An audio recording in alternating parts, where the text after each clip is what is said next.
right. Shabbat Shalom. We are going to begin our Torah study. We're looking this week at Bamidbar. We're looking at the first chapter of Numbers, Bamidbar, and also Revelations chapter 7.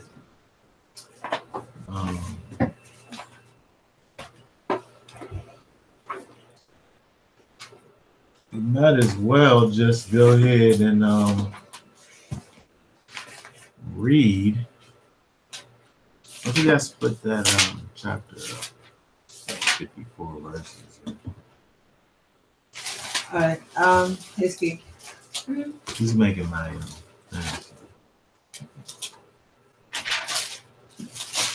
You start. No, I'll start. Let's see a bunch of names. Okay. Numbers chapter Numbers chapter 1. Okay.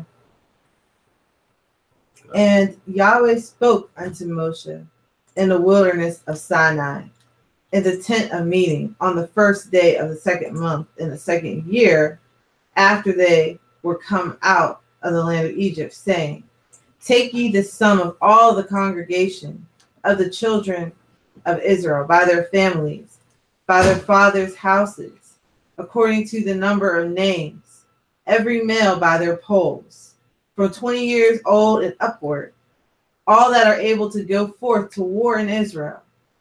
Ye shall number them by their hosts, even thou and Aaron. And with you there shall be a man of every tribe, every one head of his father's house. And these are the names of the men that shall stand with you: of Reuben, Elizur the son of Shedeur; of Simeon, Shelumiel the son of Zori Shaddai; of Yehuda, Nachshon the son of Aminadab; of Yishachar, Nathaniel the son of Zuar; of Zebulun, Eliab the son of Helon; of the children of Yosef; of Ephraim, Elishama the son of Ammihud; of Manasseh, Gamaliel the son of Pedazur; of Benjamin, Abidan the son of Gideoni; of Dan, Ahiezer the son of Ammishaddai; of Asher, Hagiel the son of Okran; of Gad, Eliasaph the son of Deuel; of Naphtali, Ahira the son of Enan. These were the elect of the congregation, the princes of the tribes of their fathers. They were the heads of the thousands of Israel. And Moshe and Aharon took these men that are appointed out by name, and they assembled all the congregation together on the first day of the second month. And they declared their pedigrees after their families, by their fathers' houses, according to the number of names, from 20 years old and upward, by their polls, as Yahweh had commanded Moshe. So did he number them in the wilderness of Sinai. And the children of Reuben, Israel's firstborn, their generations, by their families, by their fathers' houses, according to the number of names, by their polls, every male from 20 years old and upward, all that were able to go forth to war. Those that were numbered of them, of the tribe of Reuben, were 46,500. Of the children of Simeon, their generations, by their families, by their fathers' houses, those that were numbered thereof, according to the number of their names, by their polls, every male from 20 years old and upward, all that were able to go forth to war. Those that were numbered of them, of the tribe of Simeon, were 59,300. Of the children of Gad, their generations, by their families, by their fathers' houses, according to the number of names, from 20 years old and upward, all that were able to go forth to war. Those that were numbered of them, of the tribe of Gad, were 40 and 5,650. Of the children of Yehuda, I'm on verse 26. Their generations by their families, by their fathers' houses, according to the number of names, from 20 years old and upward, all that were able to go forth to war. Those that were numbered of them, of the tribe of Yehuda, were 314,600.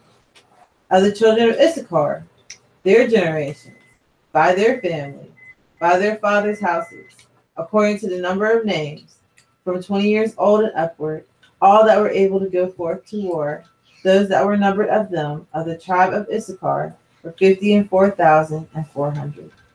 Of the children of Zebulun, their generations, by their families, by their fathers' houses, according to the number of names, from 20 years old and upward, all that were able to go forth to war, those that were numbered of them, of the tribe of Zebulun, were 57,400. Of the children of Yosef, namely of the children of Ephraim, their generations, by their families, by their fathers' houses, according to the number of names, for 20 years old and upward, all that were able to go forth to war, those that were numbered of them, of the tribe of Ephraim, were 40,500. Of the tribe of Manasseh, their generations, by their families, by their fathers' houses, according to the number of names, from 20 years old and upward, all that were able to go forth to war, those that were numbered of them, of the tribe of Manasseh, were 32,200. Of the children of Benjamin, their generations, by their families, by their fathers' houses, according to the number of names, from 20 years old and upward, all that were able to go forth to war, those that were numbered of them, of the tribe of Benjamin, were 35,400. Of the children of Dan, their generations, by their families, by their fathers' houses, according to the number of names, from 20 years old and upward, all that were able to go forth to war, those that were numbered of them, of the tribe of Dan, were 302,700. Of the children of Asher, their generations, by their families, by their fathers' houses, according to the number of names, from 20 years old and upward, all that were able to go forth to war, those that were numbered of them, of the tribe of Asher, were 41,500. Wow, this is pretty repetitive here. Of the children of Naphtali, their generations, by their families, by their fathers' houses, according to the number of names. Callers may unmute themselves by pressing *1. By their fathers' houses, according to the number of names, from 20 years old and upward, all that were able to go forth to war, those that were numbered of them, of the tribe of Naphtali, were 53,400. These are those that were numbered, which Moshe and Aaron numbered, and the princes of Israel, being 12 men, they were each one for his father's house. And all those that were numbered of the children of Israel by their fathers' houses, from 20 years old and upward, all that were able to go forth to war in Israel, even all those that were numbered were 600,000 and 3,550. But the Levites, after the tribe of their fathers, were not numbered among them. And Yahweh spoke unto Moshe, saying, Howbeit the tribe of Levi thou shalt not number, neither shalt thou take the sum of them among the sons of Israel. But appoint thou the Levites over the tabernacle of the testimony, and over all the furniture thereof, and over all that belongeth to it. They shall bear the tabernacle and all the furniture thereof, and they shall minister unto it, and shall encamp round about the tabernacle. And when the tabernacle setteth forward, the Levites shall take it down. And when the tabernacle is to be pitched, the Levites shall set it up. And the common man that dwelleth nigh shall be put to death. That draweth nigh, shall be put to death. And the children of Israel shall pitch their tents every man with his own camp, and every man with his own standard, according to their hosts. But the Levites shall pitch round about the tabernacle of the testimony, that there be no wrath upon the congregation of the children of Israel. And a Levite shall keep the charge of the tabernacle of the testimony. Thus did the children of Israel, according to all that Yahweh commanded Moshe, so did they. That was a big mouthful. It was lengthy right there. You did good. It was like the same words over and over. Yeah. Great reading. And they put the details in it. Okay, very good. So, this off.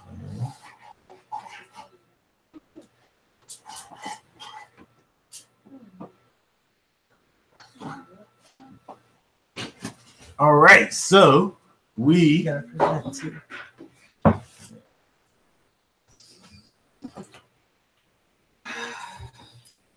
Okay, so first of all, when we go back, we look at the beginning of the book, Bamidbar, where it says in verse 1, and Yahweh spake unto Moshe in the wilderness. In the wilderness. So, we think about the wilderness and what it represents. We think about the wilderness probably mostly in the time of Sukkot. So somebody was going to jump in. We think about the wilderness at Sukkot, because Sukkot, we memorialize the time that was spent in the wilderness.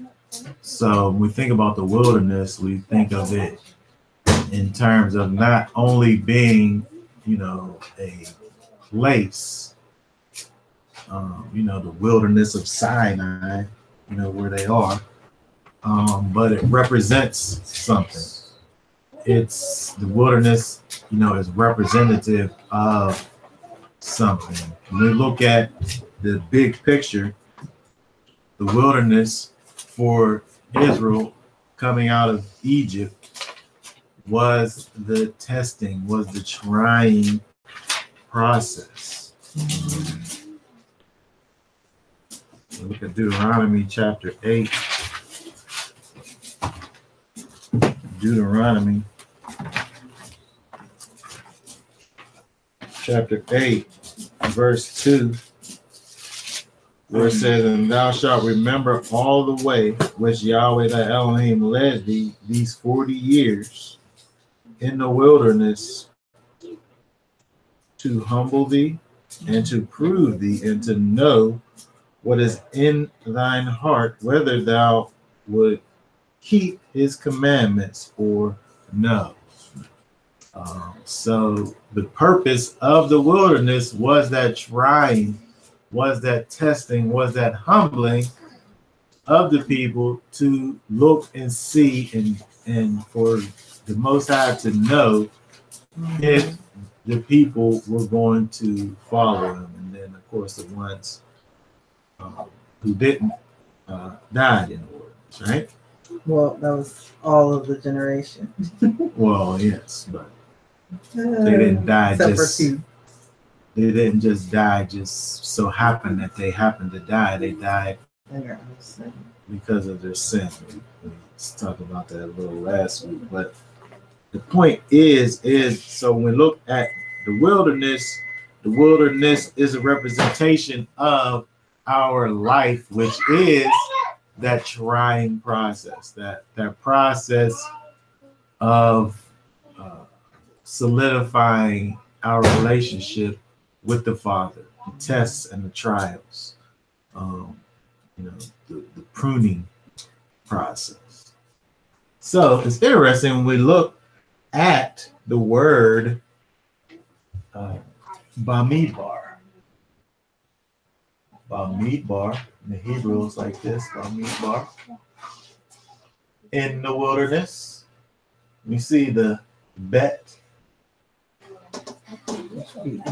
is, typically on as a prefix in words, because the root of actually Bamidbar is dabar. So the root, when we have these words added to a word, these prefixes, we can make little phrases, in a word. So Bamidbar, meaning in the wilderness, the end part of Bamidbar is this bet here at the beginning. But Midbar is the idea of the wilderness or the desert or the pasture. When you look at pasture, the Strong's says that in the sense of driving a pasture, like you drive cattle through a pasture. When you think about the idea of driving cattle, like it's pushed, you're pushing the cattle from one place to another. You're causing the cattle to move from one place through another. So when we think about now looking at this idea of pushing cattle through a desert, through the wilderness, through a pasture, it's interesting that the word for desert comes from another word that means word or to speak.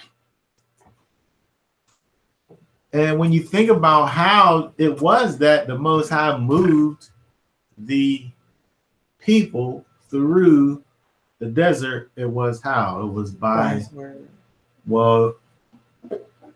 it was by his spirit, by his presence. But we can see a connection with the presence and the word, because we know the word is Yeshua, and the presence that we experience at this time is that manifestation of the presence. When we think about our journey through the wilderness, our journey goes as our relationship with the Master, who is Yeshua, goes, right? When we allow ourselves to be led by his word, which is a manifestation of his presence, right? We're able to be tested, and overcome the trials and tribulations that we go through. But I just thought it was interesting that when we look at the word Bamidbar, we're able to see the word in the word that is translated as desert or wilderness, and the word actually gets us through the wilderness in the first place. So I think it's interesting that we was put in the wilderness to be driven like cattle from. That's what I was telling Hisky, you gotta get another cup, please. Get a different cup. Your cup is good. I'm scared. No, I was fine. These cups came from the Dollar Tree. That's why. Hisky, put this in another cup. All right, I'll put it in another cup. I'll just drink from that. But all I'm saying is that, like, we was put in the desert to be taken from Egypt to our land. yes. And so when we think about the land or the promised land, or, at the end of the day, dealing with, dwelling with the Most High, it was a necessary thing. They had to get from Egypt to the land. They had to get there. And in the getting, they had to, things had to be removed. Things had to be taken away. Things had to die. And when we think about our journey through the wilderness, it's exactly the same. There's things in us that needs to die. There's things in us that needs to just be left in the wilderness. There's parts of us that needs to be cut off, from an individual level. So, we're able to see all of this when we look.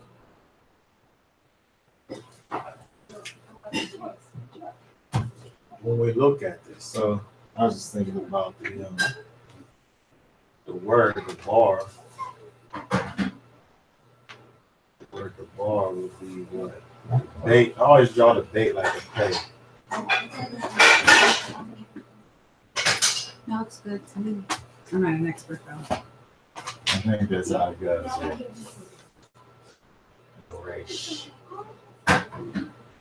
So the bar, Bamidbar, Bamidbar. Okay, so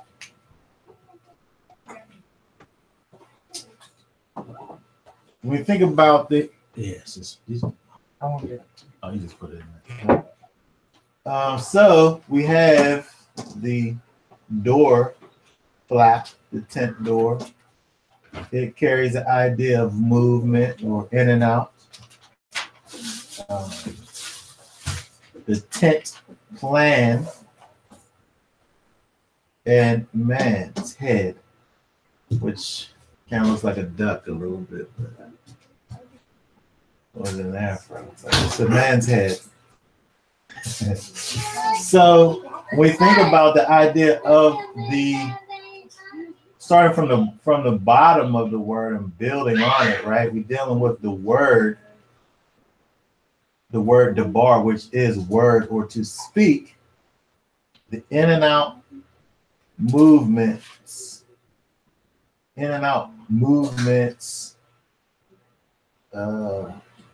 the plan, the foundation, the plan for man.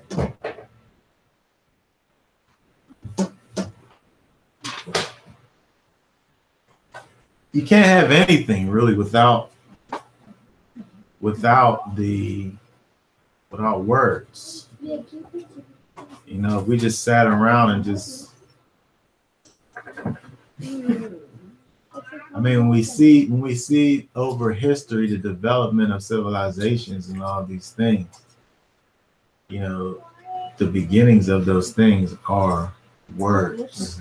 Being able to arrange things in categories and specify things and so on and so forth.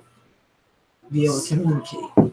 Right. And if it's hard, and with little kids, it's hard to communicate without words.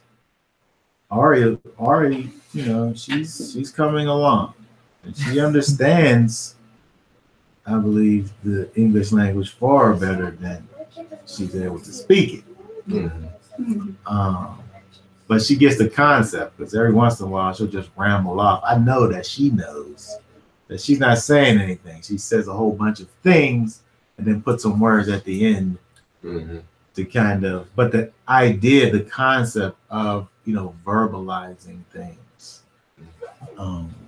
Definitely always says use your words. It's the foundation. I know. It was so cute the other day. I forget which one.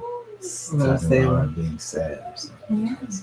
Okay, but anyway, so what we're saying is that when we think about the idea of being in the wilderness and what it's doing, and then how we relate it back to the idea of driving us towards our relationship with the Father,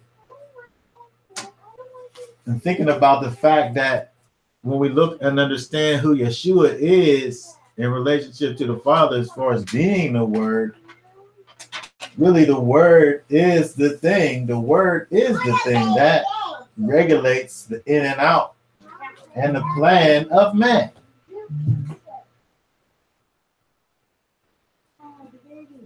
If we're saying that the Word is Yeshua, That's what the Bible says.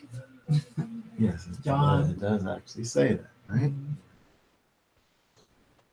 So when we look at what's going on in the chapter, then they are gathering, first of all, the men that are able to fight. Those that are ready for battle. Starting at 20 years and upward. It says verse 3, from 20 years and upward. I guess there's no real cutoff as long as you're able. That's kind of interesting. I never thought about that. But they could have some old people out on this. There's no cutoff, right? There's no cutoff. If you a man and you 20 years and upward, you can go to war. You should be good to go. So for me, just thinking about this, and we think about, I don't know if we talked about this before, as far as the whole accountability age, right? The only time we see anything like that, the age that we see is 20. The age that you're counted you're counted as being counted, representing anything, is 20. Right, that's the age, right? They're taking the count of the men who are able to go out and fight, and 20 is the number. But that's not necessarily spiritual. What do you mean?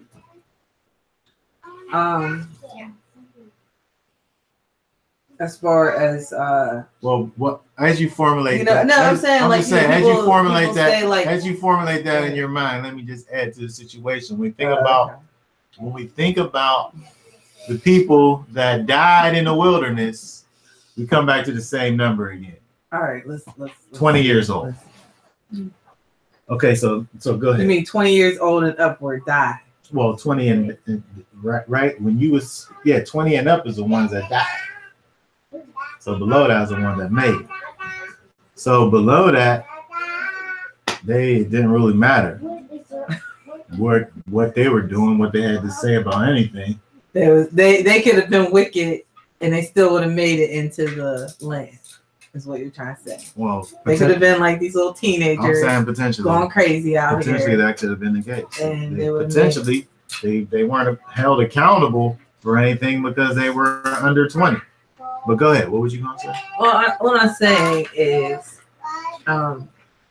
when people say age of accountability, they normally are like, if you until this age, it don't really matter what decision you made as far as if you're going to live for the Most High or not. You're okay. You get a pass. If you was a baby or whatever, baby or 5-year-old or however you're old, 10. 19 and under. If you're 19 and under, according to the Bible. Yeah, if you're 19 and under, you're okay according to the Most High. It don't really matter if you're serving him or not. You're safe. But as soon as your 20th birthday hits, then now you have to make a decision on which side you're going to be on. It seems. That's what I'm saying. It seems to be that way. And as far as the scriptures are concerned, because first of all, we have the whole idea of counting the men for war, which is one example. But the main example, it seems, is those that actually went into the promised land.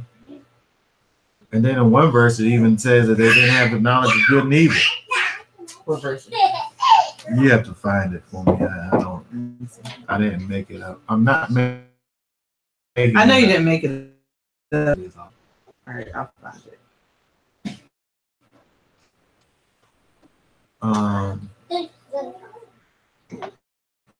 I just thought about that as I was just looking at it. So as you're looking for that, we see that again, they're making this census, they're making this count, they're doing a head. The census basically is a head count. Or some, I guess. What's your King James say? Some? Over here. 2. Yeah. So that word actually is rosh. The head. the head. So a head count of them are I don't want to say matter, but I don't know what else is any other word to use. Eligible? Eligibles, I think, is a better word. That's a more PC word. Eligible. Because to me, how I'm looking at it, I mean, from 20 years and up, it says go forth to war. It's like, I guess, it can be considered like a man to run a household.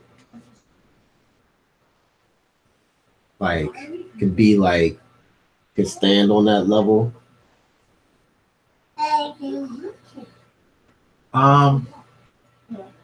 Yeah, I mean, I guess you can, yeah. I think that, yeah, I mean, in terms of being a man and all the things that go along with it, Mm-hmm. you know, running a household. So I think you would going count to war.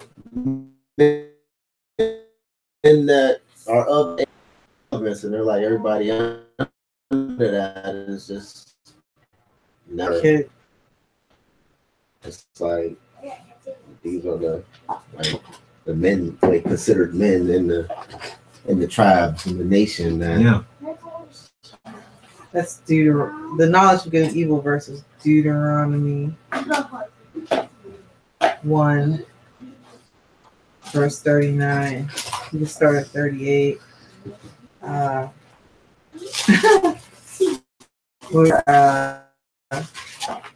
Moses is talking about how the people kept him out. Because it says, verse 30, Deuteronomy 1, verse Yahweh, for your sake, hither.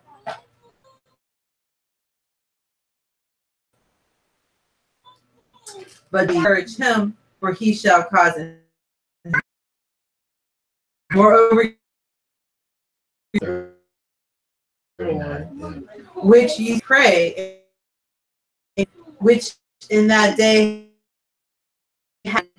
between good and evil, they shall go and they shall possess. Right. So, the context, the ones who he's talking about is the ones who went into the land.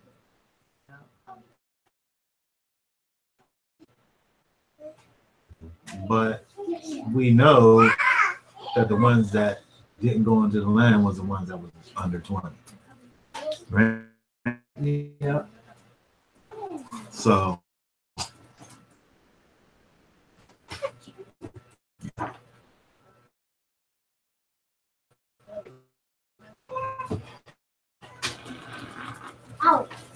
okay, so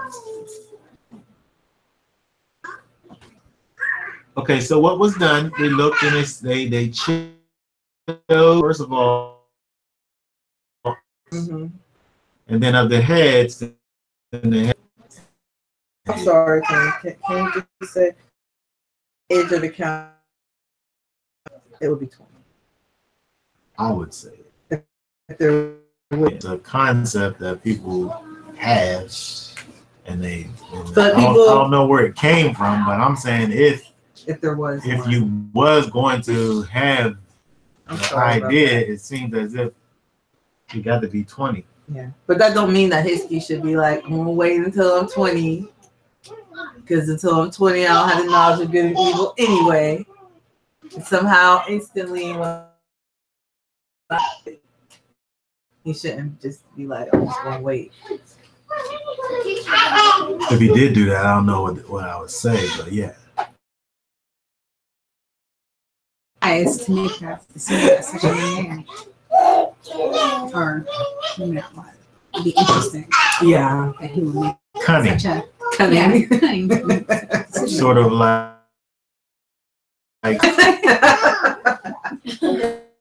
Wait, and then have their bar mitzvah.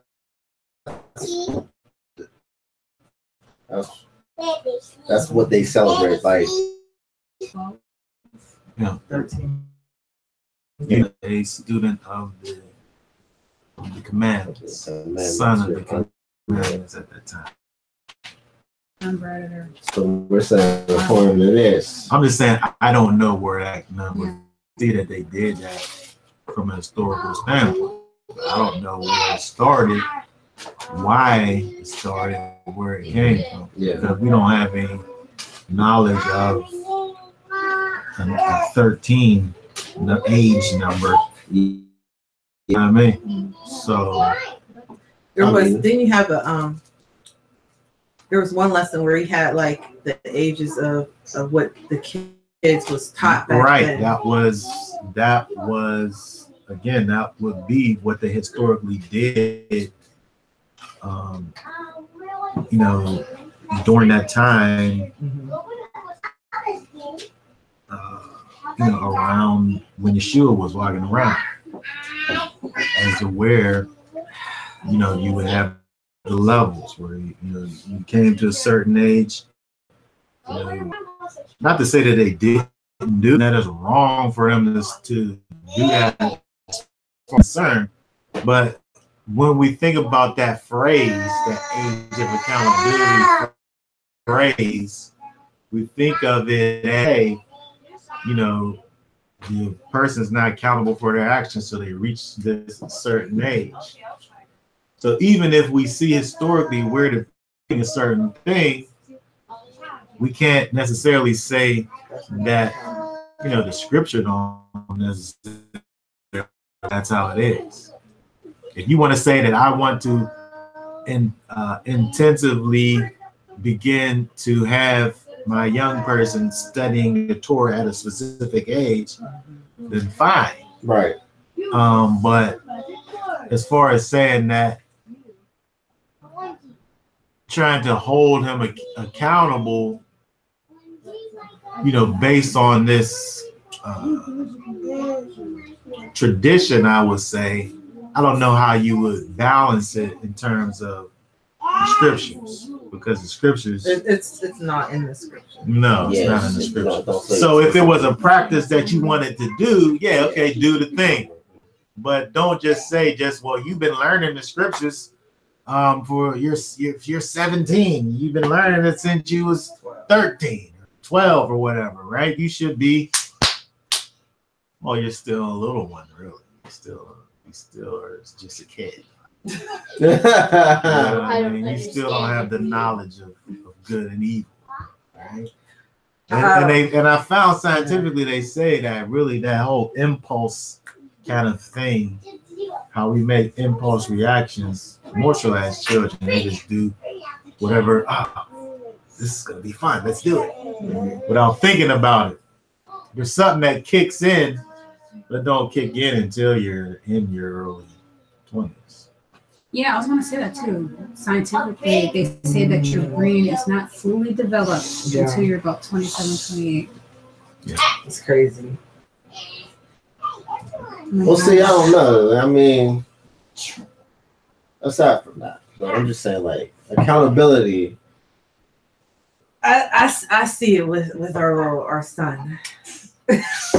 Yeah, I guess he has an example. No, with our 20-year-old. He's like very impulsive. Still, like, and he's 20, and it's like it's probably different too. I don't know. You probably can't really compare biblical times to today. I mean, the brain. We're still human beings, though. We're still human beings, but his brain didn't really. So it's gonna vary. Yeah. Here and there, but if we're talking about human beings, like society could potentially add years or subtract years. You know what I mean? The circumstances that we're in could put you up or down, but basically it's that same. Oh yeah, I agree. I'm just saying I wouldn't be surprised at his level of immaturity because of the time. I think, and also how he's raised and everything. Yeah. There's a lot of factors that can go. Yeah. There's a lot of factors that can go. That's what I'm saying. It's like some kids, they have to take care of a house at an earlier age because maybe a parent died or something that happened. It's like how they're brought up and say their parents didn't teach them anything. So like what level of accountability for certain things? Now granted, 20, you would think, So it's like 14-year-old that knows not to murder somebody. Yeah. Or should know, and they go do it. Yeah. They still gotta be accountable. I mean, they're not accountable for that. So it's like I'm just wondering, like, what things. I'm wondering with the Torah. I'm wondering what they would do if they're. I mean, because there's a law. Don't commit murder. There's a law that say, hey, if your child ain't listening, then you got to stone them. You know.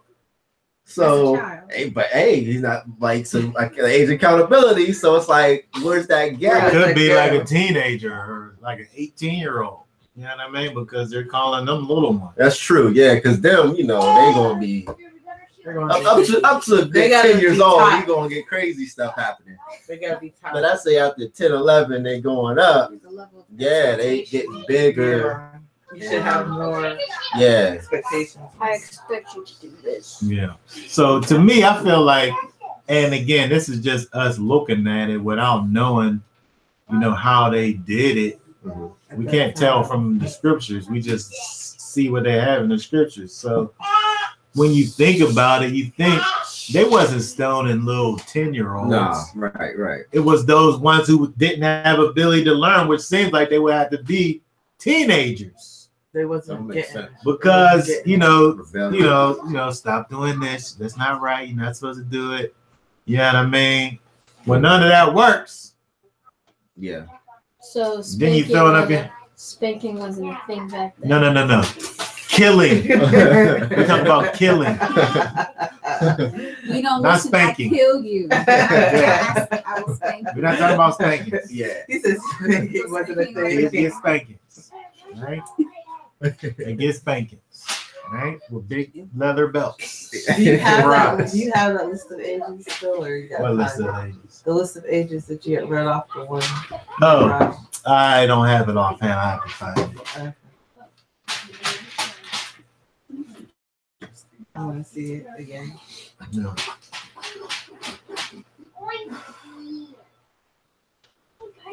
Okay, so I want to go down to verse 5, where it says, "These then are the names of the men who shall stand with you." These are the names of the men that will stand with you, right? So he begins by naming these heads of the various tribes of those that will stand with you. That word is Ahmad. Ahmad.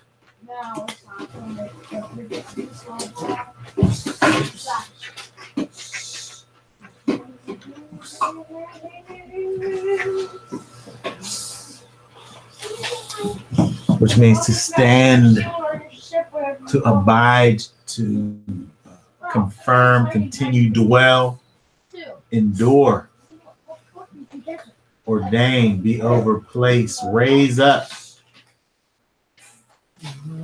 to take one's stand. So when we think about this, we're talking about those, not necessarily, we have the joining of them. So we're counting the men from 20 upwards, and then we have these ones that are doing the counting, the heads of those tribes that are going to stand with them. Mm-hmm.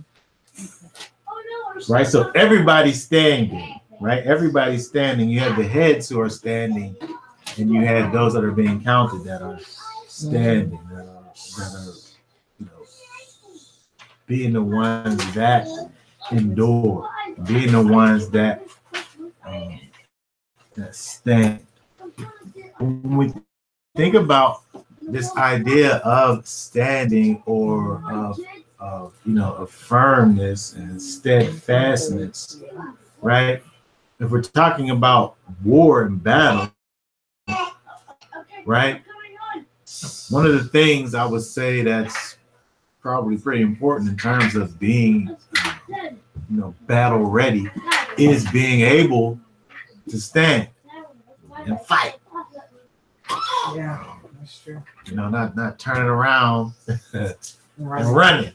Right, the first thing you got to do, the first thing that you got to be able to do in a fight is stand. Right.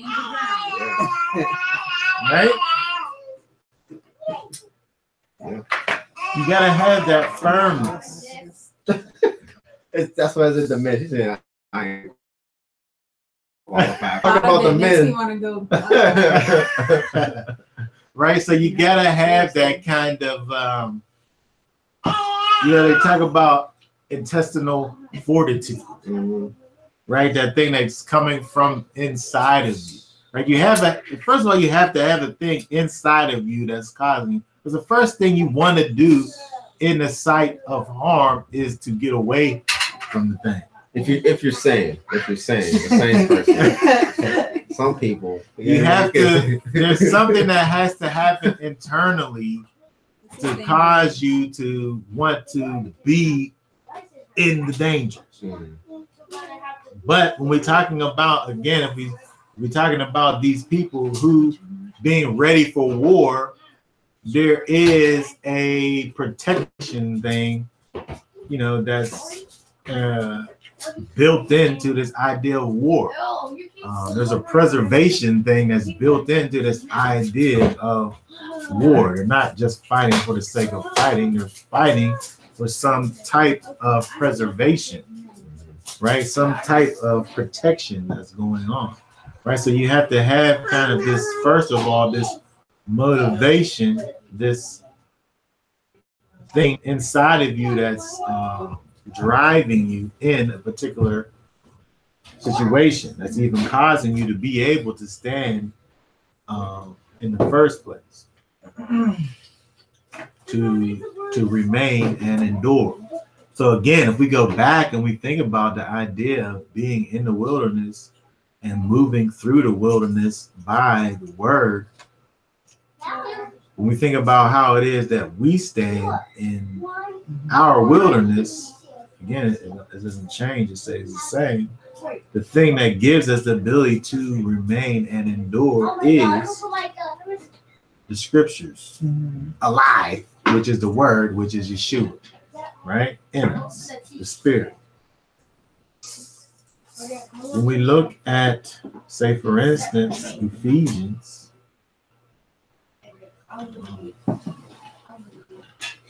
chapter 6, where it says, Ephesians chapter 6, verse 10, where it says, for the rest, my brothers, be strong in the master and in the mightiness of his strength. So it's telling these people to be strong in the master, in the mightiness of his strength. So your strength is coming from his strength, right? Put on the complete armor of Elohim for you to have power to stand against the schemes of the devil. Right? So the thing that's empowering you and giving you the ability to be able to stand against those things which are against you is the spirit inside of you. Because it goes on to say, because we do not wrestle against flesh and blood, but against principalities, against authorities, against the world rulers of the darkness of this age, against spiritual matters of wickedness in the heavenlies. So we see over what Paul's talking about spiritual warfare, but again, it's based on physical principles, carrying over into the spirit realm. So when we look back and we see that in Numbers, what they were doing were getting men together to go and actually fight battles. But when you think about it from a spiritual perspective, it didn't really matter how many people they had, because Yahweh was going to fight for them anyway. Right? They was able to go and take over other places, not because of their own strength, but because of the strength of the Most High. So at the end of the day, even then, it was about, a spiritual battle. It was really kind of, you could say, just really going through, formalities. When you think about the Amalekites coming up from behind on Israel, and the people prevailing as long as Moshe was able to hold the staff up in the air. Right? That was a spiritual thing. Right? It had nothing to do with how strong they was. Why did they get more strong whenever his hand was raised? Right? It was a spiritual thing. So we just say that it always was a spiritual thing. Then it was just showing us a picture of what it is that we will forever be dealing with is these spiritual battles. Okay, so looking at Ephesians, because of this, take up the complete armor of Elohim so that you have power to withstand. Keeps on talking about standing in the wicked day. And having done all to stand then. Stand. Then having girded your waist with truth, having put on a breastplate of righteousness, and having fitted your feet with the preparation of the good news of peace. When we look at all these things, truth and righteousness and the good news of peace, all of these things really equate to what Yeshua represents and what he is in us. Right? He is our righteousness. Right? He is the truth. We have peace because of understanding who Yeshua is and our relationship to him. Right? The good news of peace is just allowing others to be able to understand the truth that we have.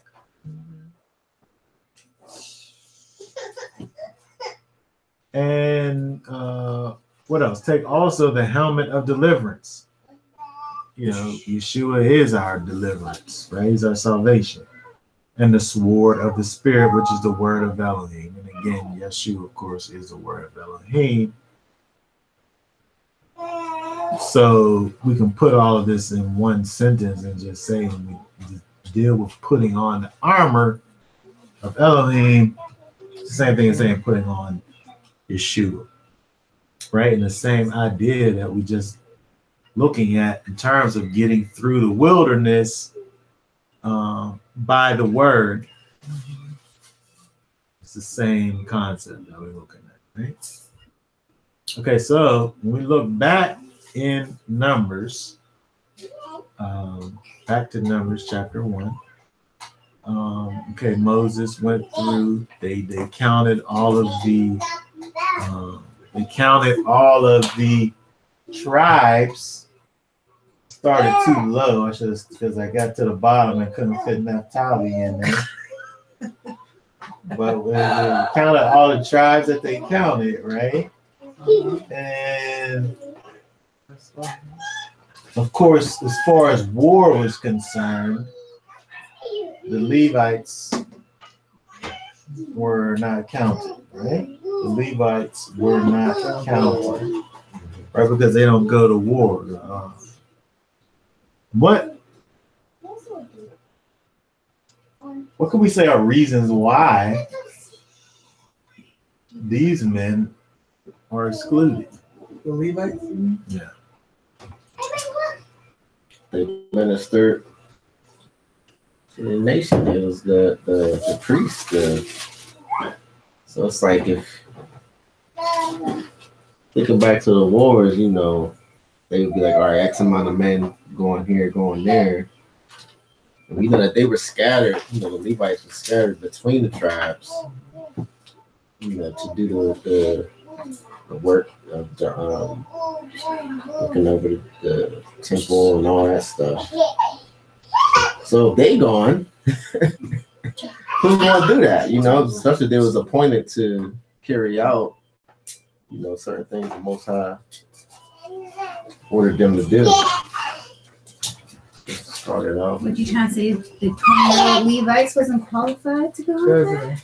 Those were children. They could have kept it going. Yeah, they had a specific job. They wasn't even working yet. It was 20. Because if you kill off the Levites, who going? At this time,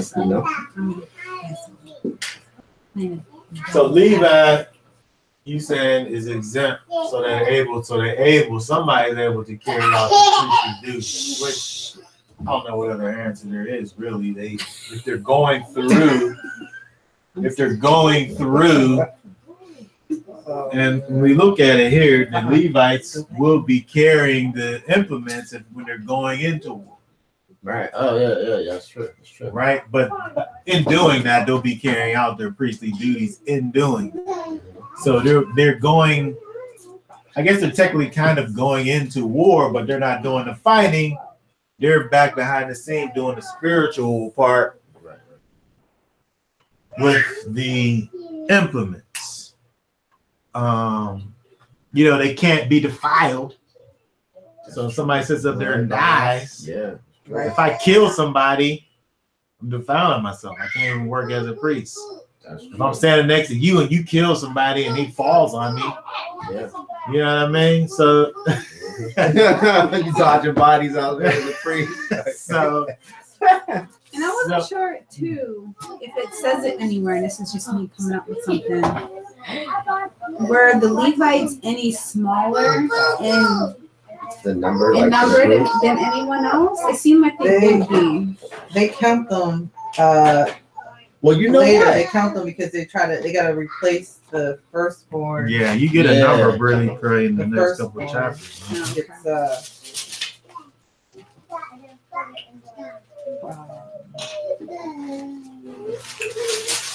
It's really close to where we are now. No.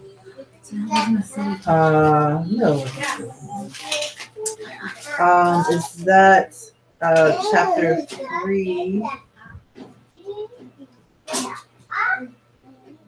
verse 39? The Levites' grand total is going to be 22,000. Yeah. So there's 22,000 Levites, and then in verse 43 they count the firstborn, which is 22,273. So then they had 273 more firstborns. So that actually does put them at the bottom of the list. Yeah, because it was way. But I don't know that there was way more being. I wouldn't say that was the reason, but they are at the bottom of the list in terms of numbers. Then they only get counted when they're 30 to 50. Right. So you're not even right. Was you're only going to be counted during the time that you're necessary. Wow. Why you gotta call? Why you gotta make it sound like eligible? Eligible. That's a word. Necessary. You ain't necessary until we determined that eligible was the word. They come in like, oh, y'all ain't necessary right now. we don't need y'all. I'm not relevant. So between 30 and 50, so they had a retirement age between 30 right, and 50. So so there's a beginning and a cutoff point, which is smaller. So it's not giving you a full number. You're only dealing with a window, a specific 20 years. number. So they only count between, so we're saying they only count between 20 and 50. Those men. 30. 30 and 50. Wait, when did they retire, you said? Yeah. 50. So there could verse. So there could have been more. Could have been more. Well, we just gonna say there was more. More than that number anyway. It's still. Well, you can't know. You can't know where they were as far as exactly. But the eligible number, the eligible ones, is a smaller number. And it's I think when I think about like how we can wait till the baby come out, and then sometimes within the culture they'll wait till the 8th day to name the child or to announce the name. They might have a name, but they don't announce it till the 8th day because they want to actually see that the baby's going to actually be born and live. Yeah. Probably at this time, people probably, there was more. I know that, all the way up until the 1900s, early 1900s, there's a lot of people who died in infancy and younger years and stuff like that. So, The strongest ones was the ones that made it all the way up until that age. You just made me think about something. Remember when they counted the firstborn, they started from a month, I think. Yes, first chapter 3, verse 40. Yeah, a month and upward. Oh, but that's all Israel. When they count the firstborn, every month. Okay, so never mind. But they still waited a month, is all I'm saying. So there was like a waiting period. Yeah. Actually, when they counted the Levites, they did that for 1 month or 2. For this 22,000. Mm-hmm. Yeah. That's interesting. You don't even matter when you're a baby. So you get a What's month. our word again? Eligible. So you get a month of time. Wow. And then you get counted. Yeah. Wow. And maybe that's because of that. We talk about we're talking about males here, and they have that 40 days of Uncleanness. the woman has 40 days of uncleanness. Yeah, but the 40-day period of impurity or whatever. It's for the male child. For a male child. Yeah. And then the female child would be 8. Oh, no. Is it Female child is 8. Oh, yeah, it is more. Yeah, that is right. Because we're more special. It was a private conversation. It was a conversation. I believe that. Well, they could be the same, and the cut in man half. is just divided because of the circumcision. Maybe they're the same, but the man is divided. I think that's. I mean, that's just kind of not based off, but yeah, that's what I believe it is. Okay, so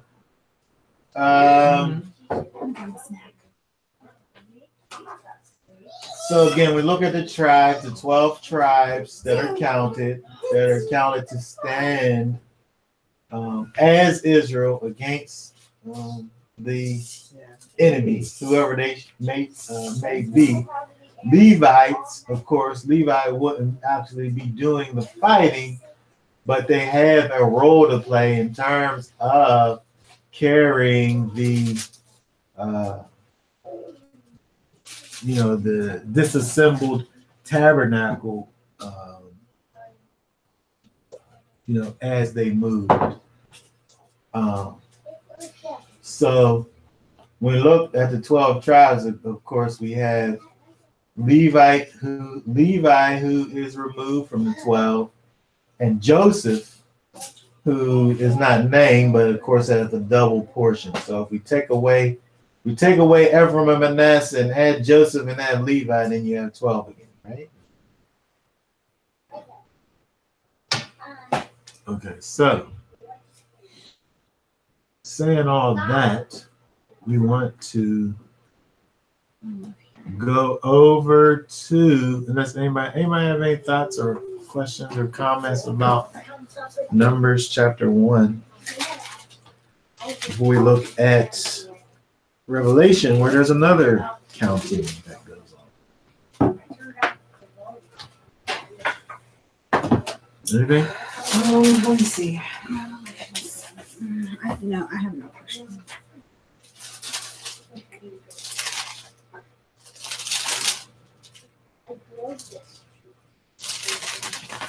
Okay, let's go to Revelation then. So we're saying that these are the number of people that came out of the men that came out of Israel. I mean, out of Egypt. Yeah, because so they came into Egypt with how many people? 70, and they came out with 600. These are the ones that 603,000 that far and made it to right over there where they was at when they did this count. And that final number was what? 603,550. So they went from 70 to 600,000 people. Well, that's what you saying that went into Egypt was 70. Going into Egypt was 70. Then they was there for hundreds of years. And then they came out. It was Are you asking how much came out of Egypt?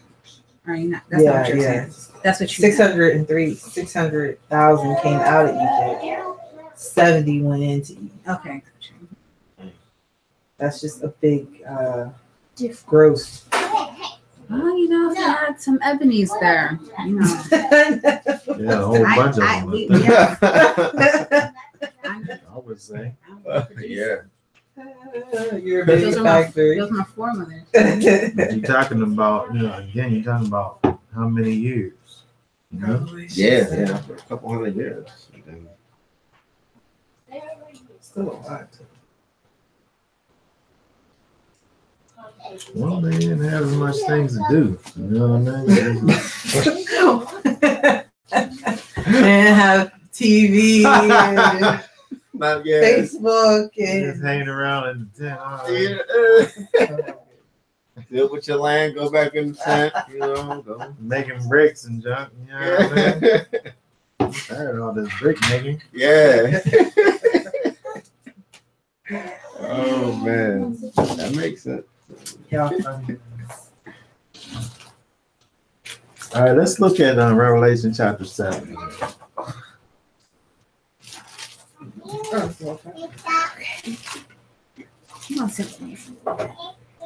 Revelation.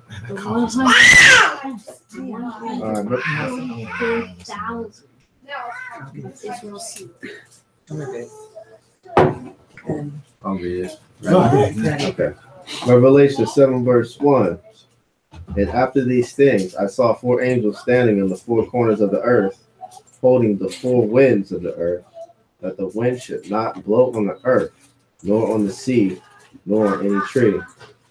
And after another angel ascended from the east, having the seal of Yahweh, and he cried with a loud voice to the 4 angels, to whom it was given to hurt the earth and the sea, saying, hurt not the earth, neither the sea nor the trees, till we have sealed the servants of Yahweh in their foreheads. And I heard the number of them which were sealed, and there were sealed 144,000 of all the tribes of the children of Israel. Of the tribe of Judah were sealed 12,000. Of the tribe of Reuben were sealed 12,000. Of the tribe of Gad were sealed 12,000. Of the tribe of Asher were sealed 12,000.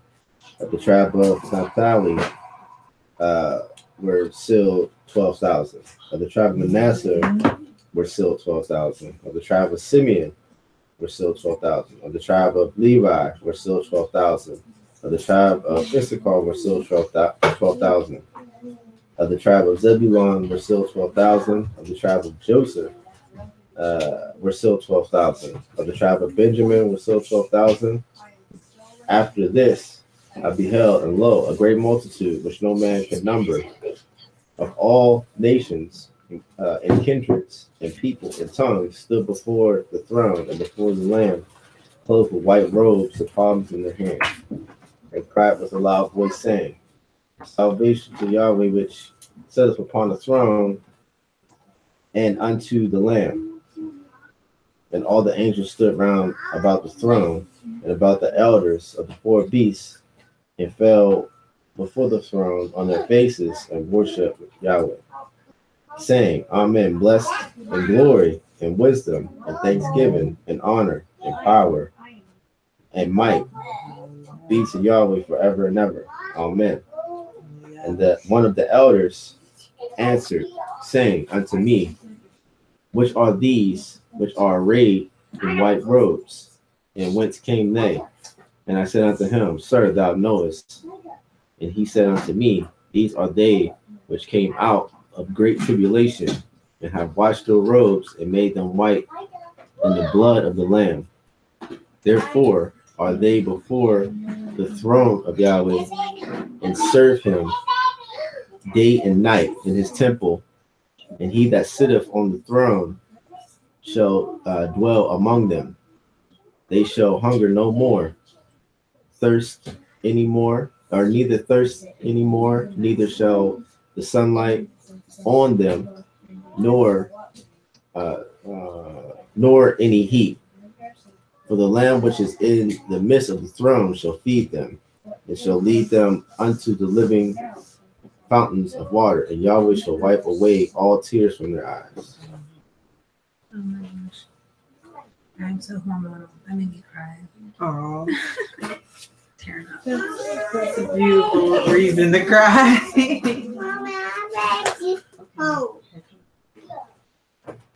Okay, so One of my favorite scriptures. Verses.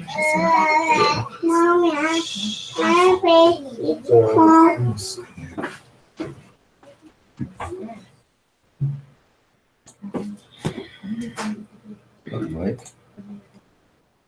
See my Cheerios. all right, so Revelation now. I'm just gonna write these up here before I say here. Starts off with Judah.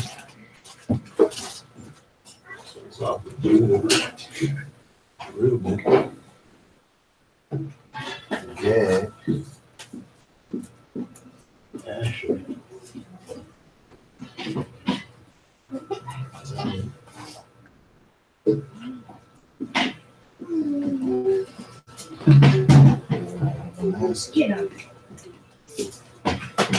Simeon, Levi,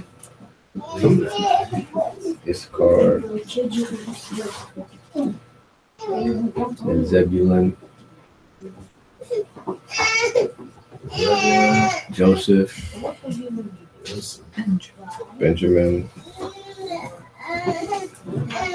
Joseph.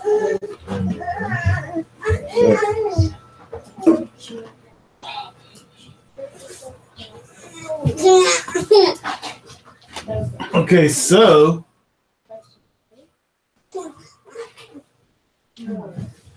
we go back, we see what's going on here. These four angels standing at the four corners of the earth, holding back the four ends of the earth. It says so that no wind will blow on the earth or the sea or the tree. Verse 3, do not harm the earth or the trees, the sea or the trees, until we have sealed the bondservants of Elohim in their foreheads. So there needs to be a sealing. That word in the Greek means to stamp with a signet or a private mark for security or preservation. By implication, to keep secret, to attest, set to seal on these people. Can't remember where I was talking about the seal of the servants of Yahweh.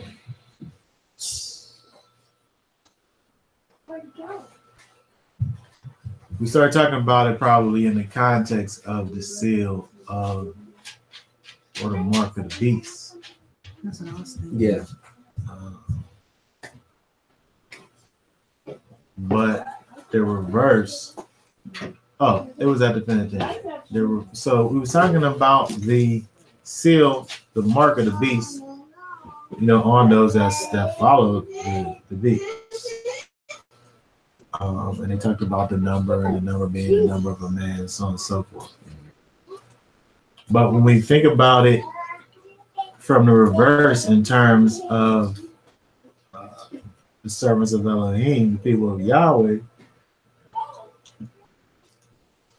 are we looking for, because the thought process was, could it be like the, Social Security numbers or debit cards or whatever, is this thing that's the 666 that's on your hand.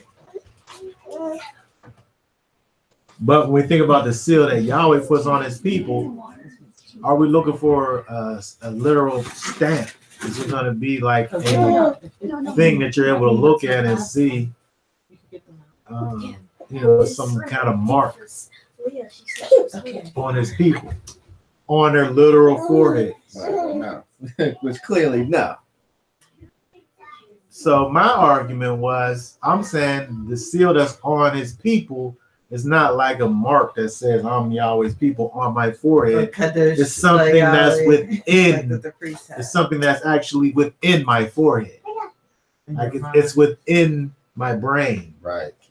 It's within my person. Right. It's something that you can't physically see. Right. Knowledge, right? Or no? The spirit, the spirit of the mind, all your heart, with all your soul. So when you think about the original seal, the original signifier of the covenant is something that you can't see. Yeah. It's under your pants. Right? It's underneath of your your pants. It's under your girded loins. Right? You can't see it. Yeah. There's got to be some serious investigation for you to know the covenant even on you. Yeah, yeah. Right? The Abrahamic covenant, right? You can't just look and say, "Oh, these are Israelites."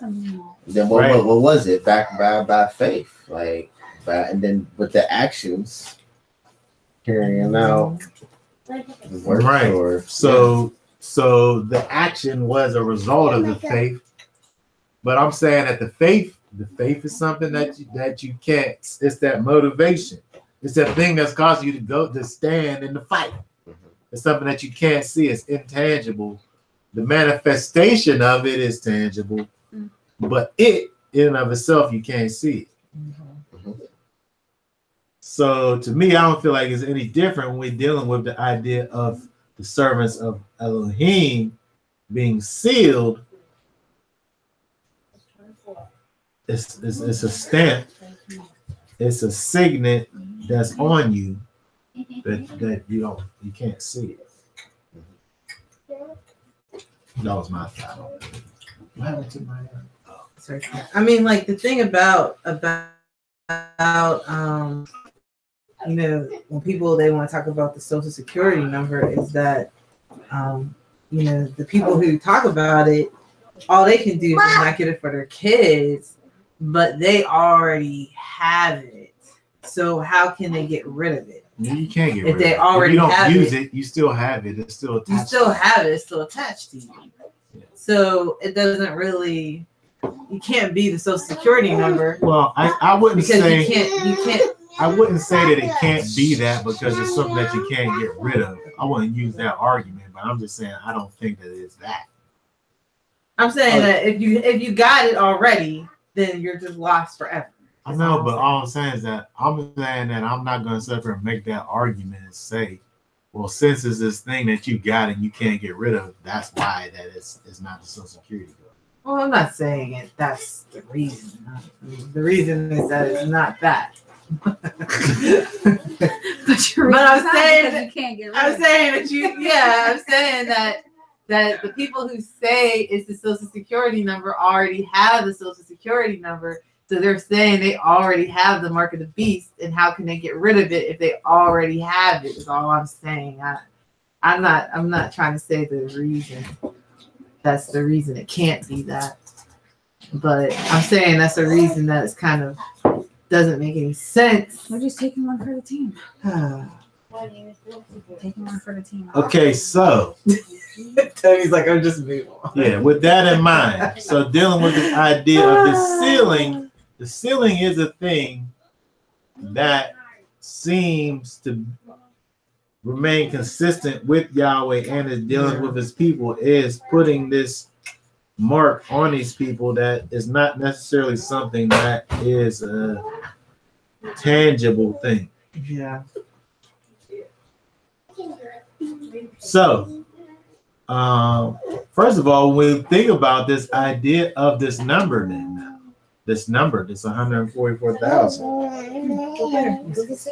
is it a literal number, or is it a symbolic reference? Is it symbolic of something, or is it an actual literal number where it's going to be 12,000 literally? Or is that 12,000 a number that gives you it holds a certain significance, but it's not necessarily a literal number. Everybody shares this. Or is it? I don't know. I'm asking. I don't know. I mean, 144,000 don't seem like a lot of people because. Well, in the scope of all the people, no, it's not. And I mean, even there's more people than can fit in Heinz Field. Wait, 144,000 was just a specific group of people, though, wasn't it? No. Well, then there was a crowd. I said that was There was a sealed crowd. of each That tribe. was Yeah. sealed. No, I'm saying in terms of the sealed, the ones that was sealed. It says, he has it. The ones that was sealed, the bond service of Elohim, and I heard the number of those that were sealed was 144,000. So what I'm saying is the number a literal number or a representation of something? It's a symbolic reference of something, or is it a literal 144,000? That's a good question.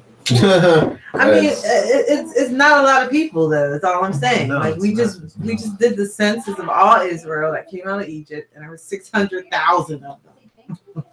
But it also say many call fewer chosen, That's so we true. know it's not supposed to be a lot. That's true too. Also, yeah, that is true. But I'm just trying to think of where else Yeah, in the scripture where that would be you would number people and it wasn't necessarily the right amount. And because it's kind of specific. Then even at the end, it gives a total and say 144,000. Yeah. So it'd be like, okay, It's like, It's why just was it symbolic. being used figuratively? and stuff? it's 12 tribes, 12,000 of each tribe. 'Cause then, I don't want to get into thing about no numerology and no different things, but I mean, that's a good question. I mean, Okay, so let's look more into the idea. Because when we look at the 144,000, okay, first of all, this would have been we're not excluding Levi over here as far as the tribes. We're just talking about, what's our word again? Eligibility. So Eligible. The eligible tribes. I don't know how to spell eligible. that's right. Now, yeah, that was a cute. No. Cute. Watch So this is 144,000. No. Right? So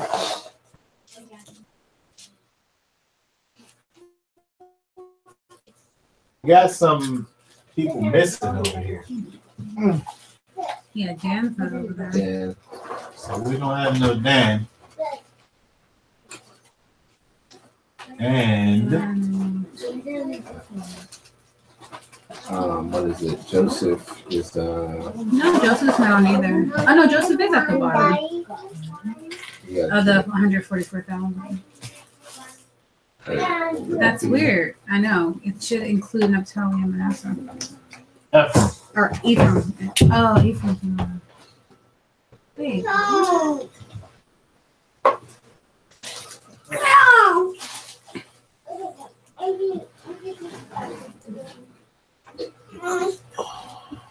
I'll take your phone. I'll take your phone.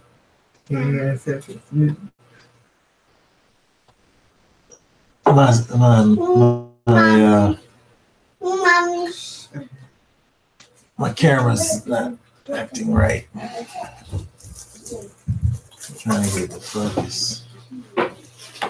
How about you choose? Oh, yeah. No.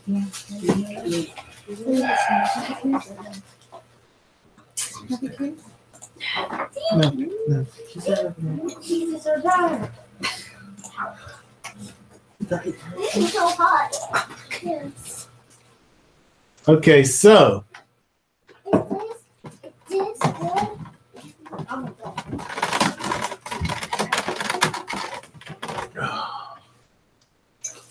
okay, so we look at the tribes that are listed in terms of those that are sealed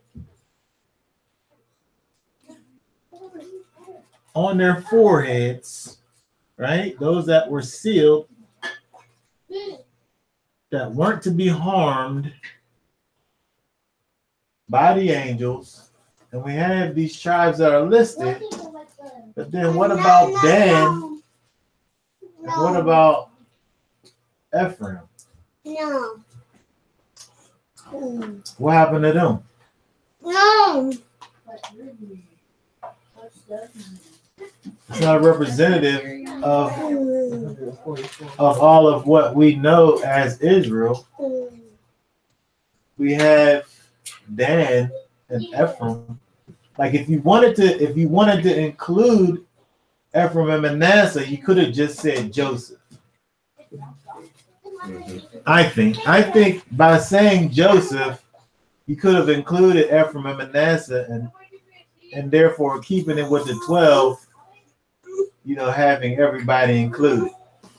Right? So you could have took them two out and put Levi in and still had a situation, right? But took out Ephraim. Who is Joseph if Manasseh's already there? Like, could Joseph just be Ephraim? Well, why couldn't it just say Ephraim then? I don't know. That's the thing.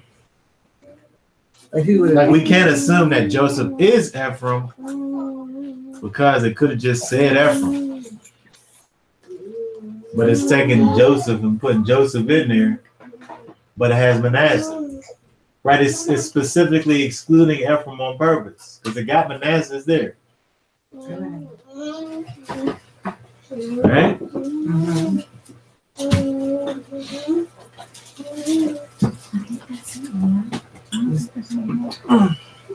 So let's look at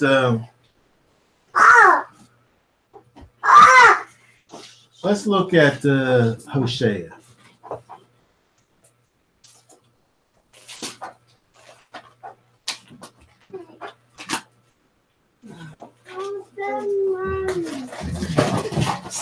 Why do we think that we would have these tribes that are excluded from the mix?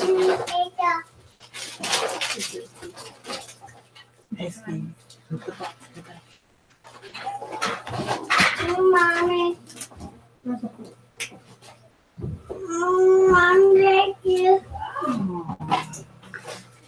Read Hosea chapter 4, verse 15 through 17. It says, though thou Israel play the harlot, yet let not Judah offend. Come not ye unto Gilgal, neither go ye to Bethaven, nor swear thou the Elohim liveth. For Israel slideth back as a backsliding heifer. Now Elohim will feed them as a lamb in a large place. Ephraim is joined to idols. Let him alone. Their drink is sour. They have committed whoredom continually. Her rulers with shame do ye love, give ye. Okay, so if somebody wanted to make the case against Ephraim, maybe they could look and say, oh, well, we can look back here and see where Ephraim is joined to idols. But I gave you that, but I got to take it back, right? Because Ephraim here is not necessarily dealing with Ephraim as, well, maybe it is, maybe it isn't. Maybe is dealing with Ephraim specifically, but Ephraim was the ruling tribe of the 10 tribes of the northern kingdom. So sometimes when we see Ephraim, it's not just dealing with Ephraim only, it's dealing with the whole, all 10 tribes. So when we look at that, it could be talking about Ephraim specifically, or it could be talking about all 10 tribes that belong to the northern kingdom. Yeah, because at 15 it says, "Though thou Israel," that's talking about the northern. Play the harlot. Yeah, play the harlot. We know Judah, Benjamin, Levi. So Okay, where was that at? Because I was dealing with all that was Hosea, chapter 4, verse 17. 4 and 17. Ephraim is joined to idols. Let him alone. But that verse don't solidify nothing for us, because the context causes us to believe it's just dealing with the northern kingdom. Well, when you look up who the sons of Joseph are, it's Ephraim and Manasseh. Right, but you got one and you don't have the other. So if you saying Joseph and you saying Joseph is Ephraim and Manasseh, now you got them twice. Well, I'm saying that Joseph would have to be Ephraim since Manasseh is already included. Joseph was no other tribe. I mean, it's like if his two sons was Ephraim and Manasseh. I can't say that you're wrong for thinking that. I can't say that you're wrong. But I'm just saying, to me, I don't know why you name Manasseh and don't name Ephraim unless you wanted to exclude Ephraim. But that's just my thinking. But I can't say that I'm right. Yeah, because I don't know. I don't know. And then we got to think about what took place throughout all the captivities from the relative to what we was reading in Numbers, us being a nation and whatnot, and then getting to the part of all the languages and whatever we've been under to get to the New Testament in that time, and how John would decide to list it the way he listed it. You know, some consideration, maybe some historical research would probably have to be looked at. Because to not include Dan, where Dan at? Well, we're gonna talk about Dan for sure. We're gonna talk about Dan too. But just dealing with Ephraim, also when we look at chapter 7 of Hosea, right? Look at chapter 7 again, but it's the same kind of a thing where Ephraim's name, but again, Ephraim was the ruling tribe of the northern kingdom. Mm-hmm. So it can be looked at as a blanket to be referring to them all. I have a question. Yeah. And I don't know if this will help or not, but when we're referring to the northern and the southern kingdoms, and we said what the southern kingdoms is usually referred to as Israel? Judah. And then vice versa was Israel? Yeah. Is there ever any other discrepancies that wasn't clear when you refer to those two, that it would be mixed up? How do we know we're talking about the entire nation and not the broken up parts? Well, I think if we look back at chapter 4, it kind of helps us, which your husband so eloquently brought out, right? In chapter 4 and verse 15, where it says, "Though Israel play the harlot," right? And again, Israel is typically referred to as the northern kingdom, right? Yet let not Judah offend. So it makes a distinction between Israel and Judah, as where Israel and Ephraim are kind of, when it speaks of Ephraim, it's usually speaking of the northern kingdom. If it makes a distinction between Israel and Judah, it's also the separation talking about the northern kingdom. Yeah. Okay. Then maybe not. But I was thinking more then. So when you look at it just from the context, when it's making these different, say if you now if we go down to chapter 5 now, okay, here maybe this is something that goes along with what you're saying as far as not understanding which is which. Chapter 5 verse 3 says, "I know Ephraim, and Israel is not hard to find from me. For now, O Ephraim, thou committest whoredom, and Israel is defiled." That's interesting. But they're defiled because they were the rulers over the northern tribe, right? But there's still a separation there, though. Well, let's read it.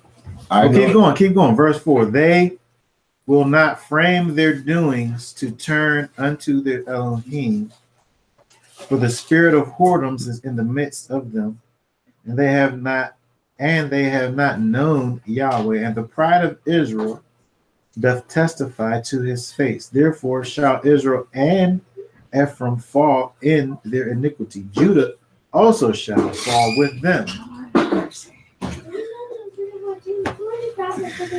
Wow. So now we have Israel being named, and Ephraim, and Judah. Well, Judah, So is there some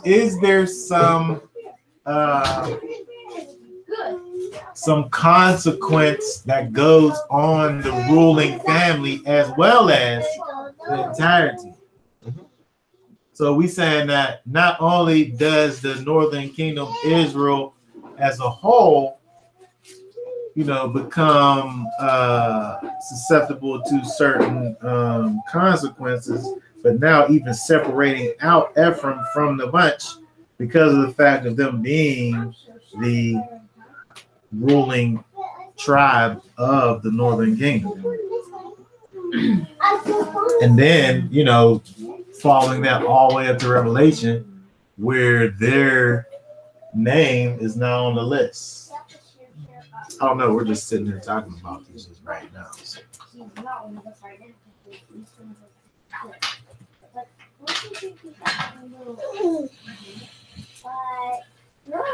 I think that if we wanted to try to find a reason why they weren't on a list,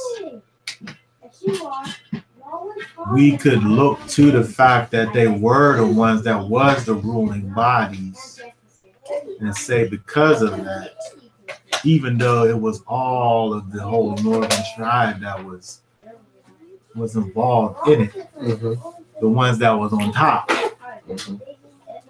is who we see off the list. yeah.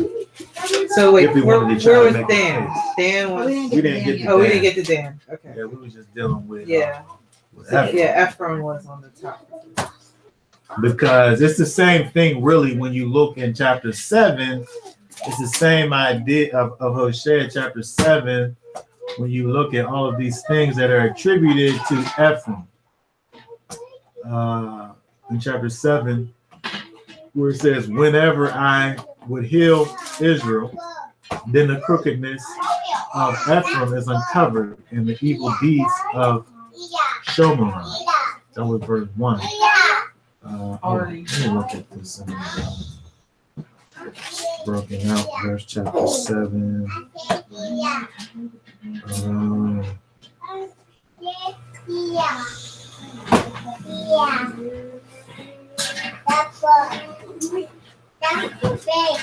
For they committed falsehood, and the thief comes in, and the truth of robbers spoils without.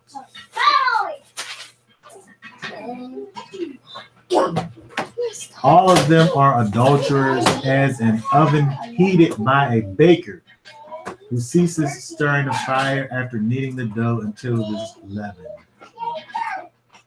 Talking about Ephraim. Ephraim mixes himself among the peoples.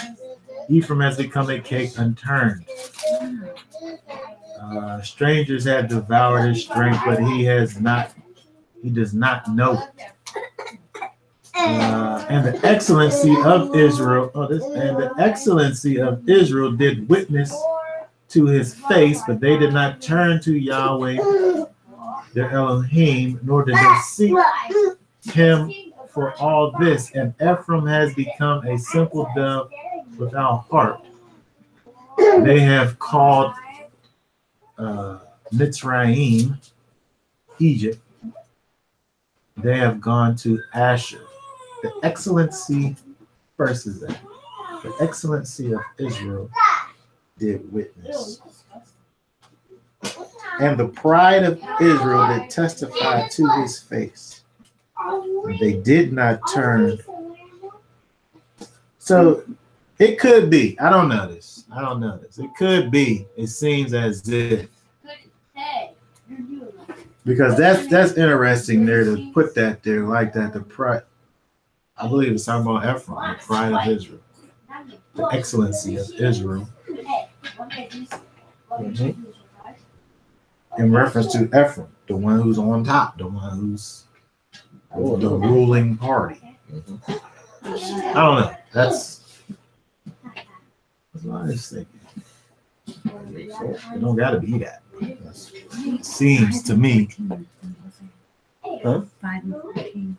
What's the big deal? There's only been 5 minutes.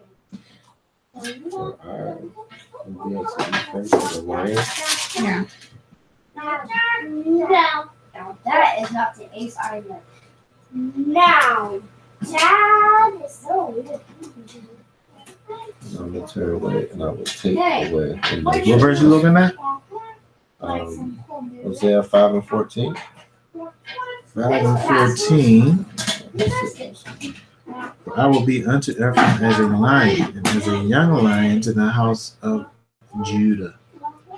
I will tear and go away. I will take away, and none shall rescue me.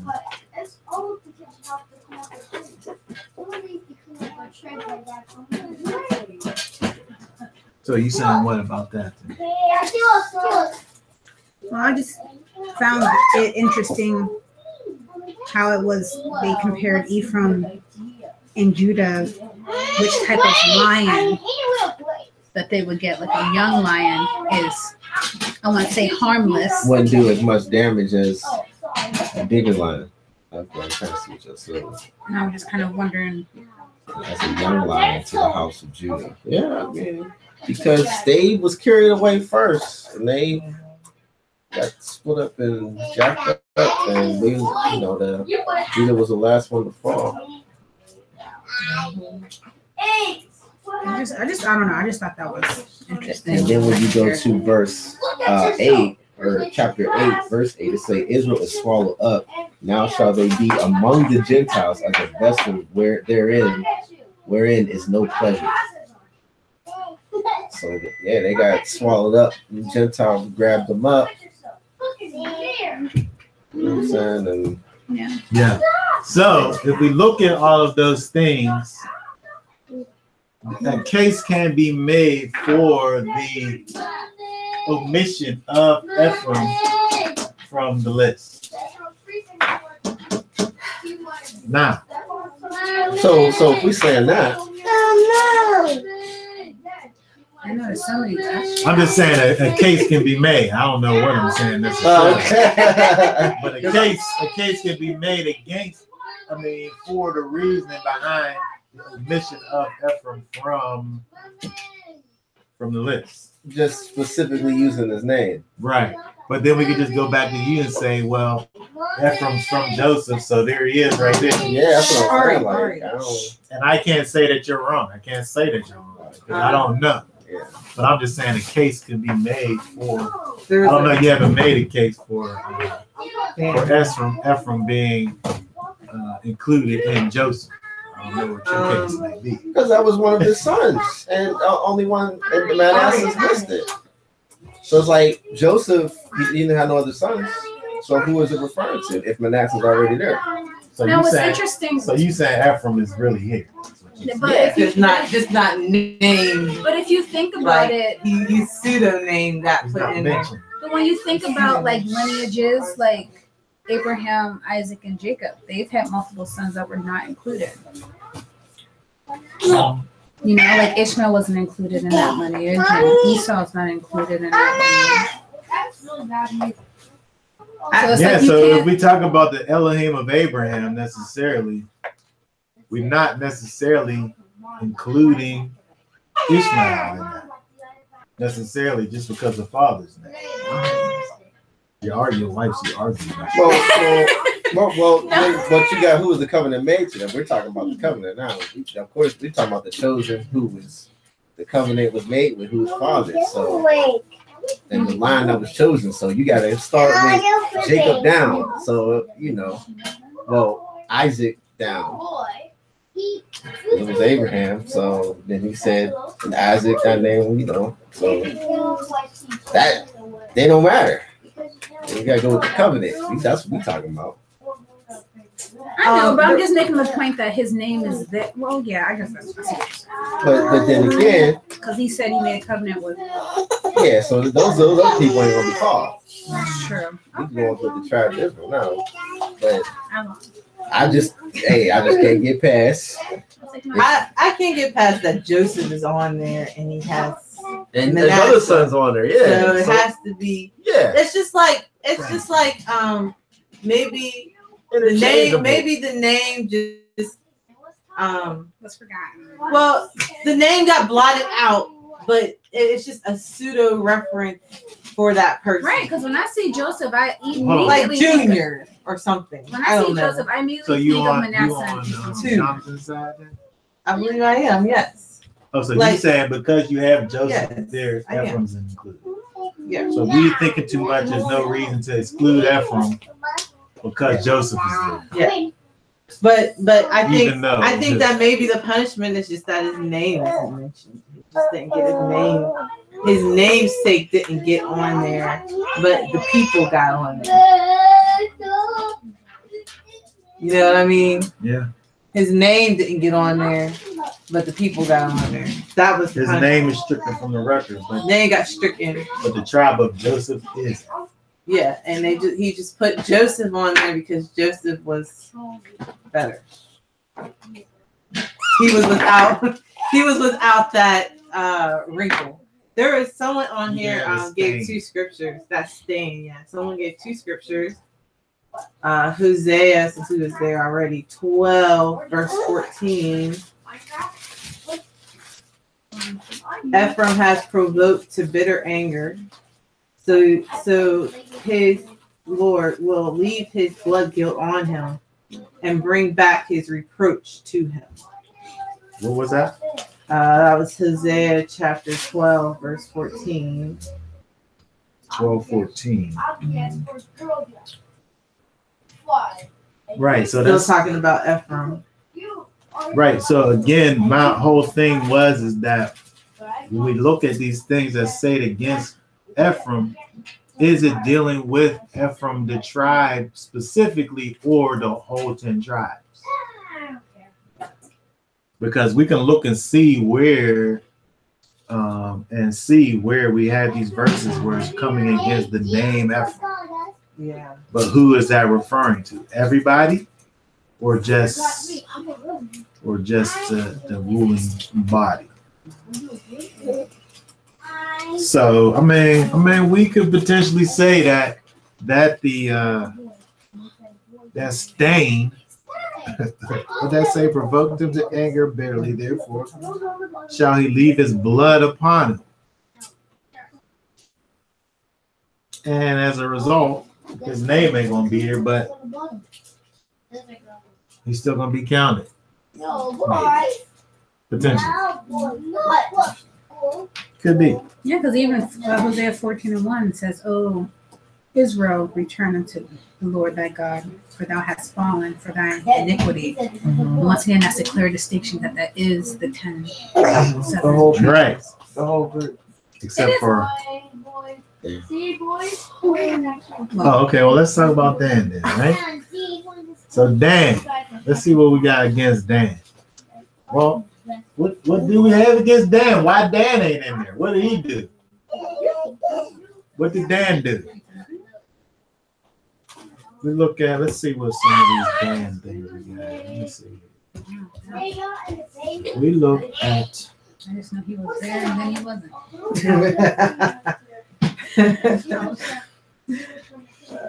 Certainly, Dan. Certainly, there's nothing that Dan could have done that was higher than what Ephraim did. There's nothing higher than what. I thought there was something like, I don't know even where it's at, but they just got killed off or something. Then they got scattered. Yeah. They're part of the southern kingdom. Something. Yeah, I heard that. Yeah, the other tribes like absorbed them or something. Yeah. Kind of consensus. But it was somewhere in there, though, right? I thought it was. All right, well, don't, you know what I mean? What is the, Not bad. where is that? You know what I'm saying? Let's see what I'm looking at here. Oh, no, that's the Ephraim verse.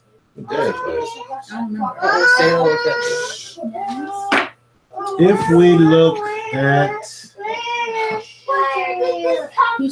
Africa. oh, that was in Joshua. What is that? It's like I'm on the couch. Joshua. Say, Mama said don't touch me. Or say, Mama said don't touch me. See, again, we could find things that they did that was bad, but was it that bad that they're not on the list? 1940.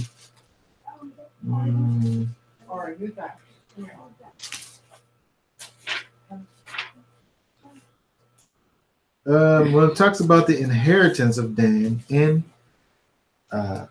Joshua chapter 19, verse 47, where it says, "And the coast of the children of Dan went out too little for them. Therefore the children of Dan went up to fight against Leshem and took it and smote it, and the edge of the with the edge of the sword, and possessed it, and dwelt therein, and called Leshem Dan after the name of Dan their father. This is the inheritance of the tribe of the children of Dan according to the families." Okay, so when we see there an instance of Dan wanting to enlarge their kingdom, but I think that happened. Where was that? I was looking at where it talked about people having Dan go up into the mountainside.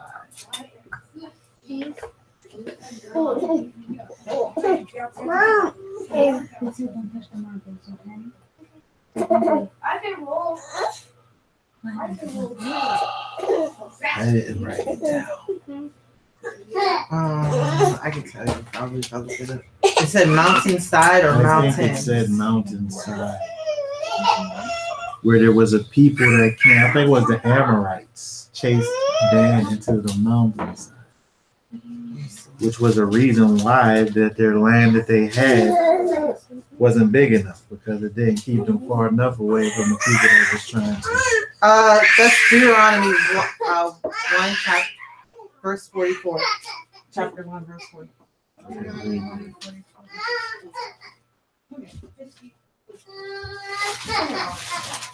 Excuse me.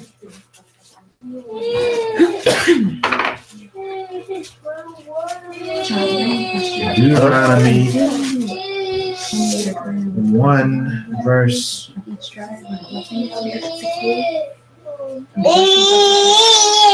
Oh, okay, good. Let's see. So let's see what it says in verse chapter 1 verse 43. "So I speak unto you, and you would not hear, but rebelled against the commandment of Yahweh, and went presumptuously up into the hill. And the Amorites which dwelt in that mountain came out against you and chased you as bees do, and destroyed you in Seir, even unto Hormah.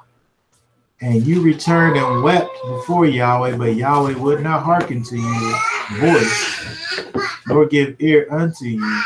So you abode in Kadesh many days, according unto the days that you abode there."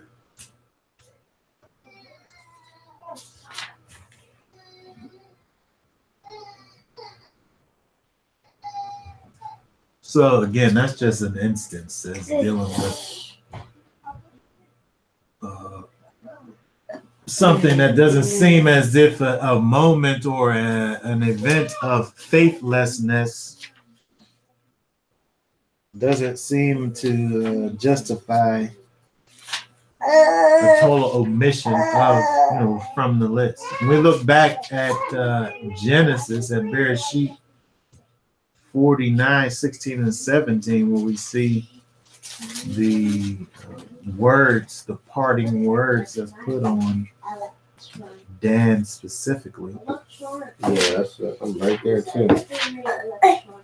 That's what he was talking about. Maybe. Where is it? Genesis 49. 49, 16, and 17.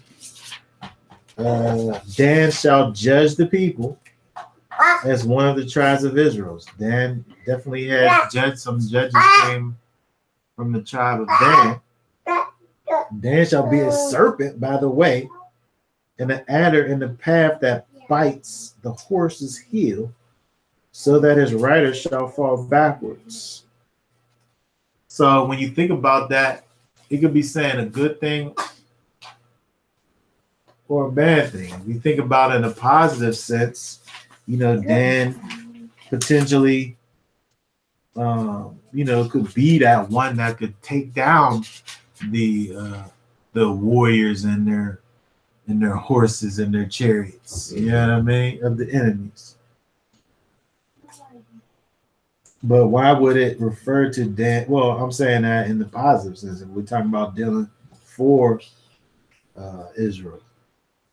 But when it's talking about being as a serpent, as Nakash, we hear about the idea of Nakash dealing with the adversaries, dealing with Hasatan. It's an interesting comparison, that you've given to a people, the people of Yahweh. But we have to be thinking of them in a negative sense in order to bring the negative side of that out. When you look at that, isn't necessarily something that is a negative thing necessarily for Dan. I'm saying probably because oh, you saying it is. I'm saying probably. Oh, because they're not on the list. Yeah. But we gotta see that first in order to think about it in that way. Right, you gotta have an account of it. But if we're not thinking about the fact that he's not on the list, and then do we still look at this as like, is this in verse 17 in and of itself something that's negative against Dan? Well, we got to consider too, where else in the scripture? Well, I was gonna say, is being called a serpent a good thing? But they do say in the New Testament, be wise as a serpent, harmless as a dove. I was just thinking, like in contrast, so where else? When they had that plague thing, they had to look towards the serpent that was on the stick. Yeah. So I mean, that stuff could go either way. Yeah, that is true. They was healed when they looked at that serpent. So stabbed. I guess at the end of the day, when I look at it, I don't know. I don't know. I don't have an answer as to why they're not there. I don't have an answer as to why they're not there. Because it seems like they should be there. Yeah. Because, if we settle with the fact that Ephraim's really inside of Joseph and only his namesake is there, but he's not there. Ephraim as being that leading tribe of Israel, there's far more things against Ephraim than what we can find against Dan. Yeah. And if we settle in with that idea that Ephraim's really is there, but just not the namesake, then one's not worse. Dan can't be worse. Well, we know also, I think it was Dan, wasn't it, and Benjamin and Judah that was part of Judah at the time of Yeshua. So maybe they just since they were scattered throughout.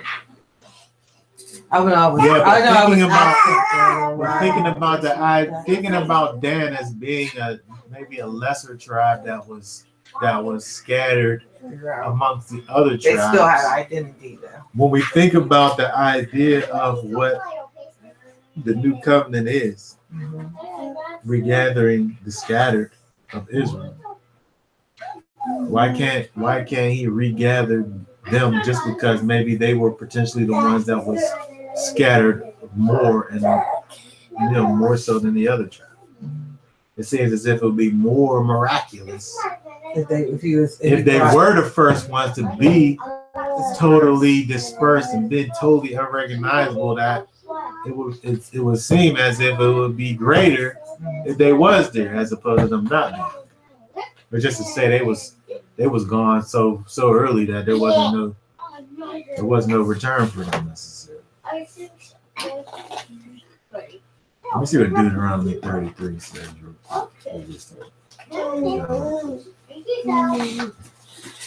That's just interesting. I mean, I don't know why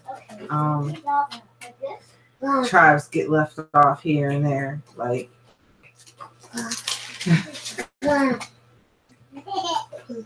33:22. I guess nobody wants to claim Dan on their charts.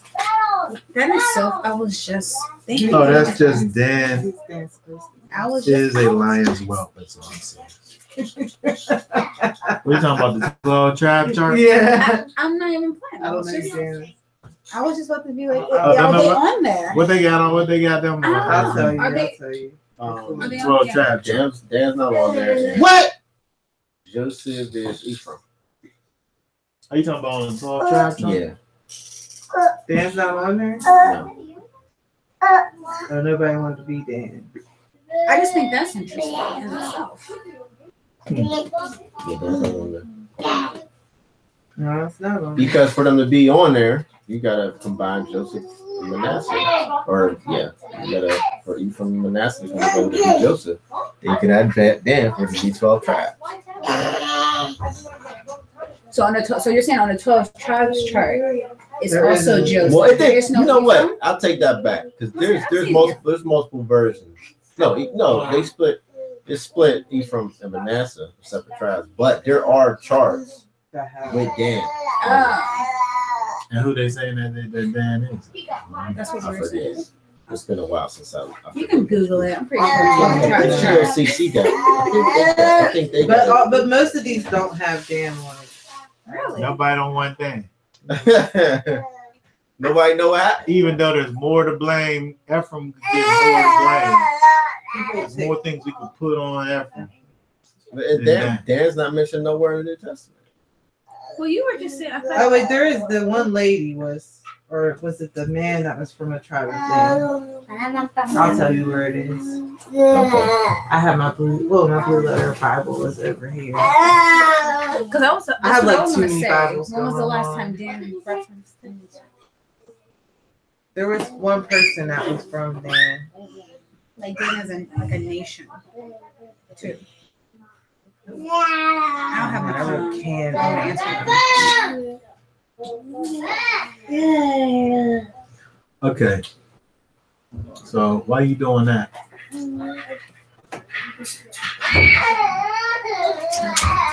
While you doing that, we could look over at now verse 9. Verse 9, where it says, after these things.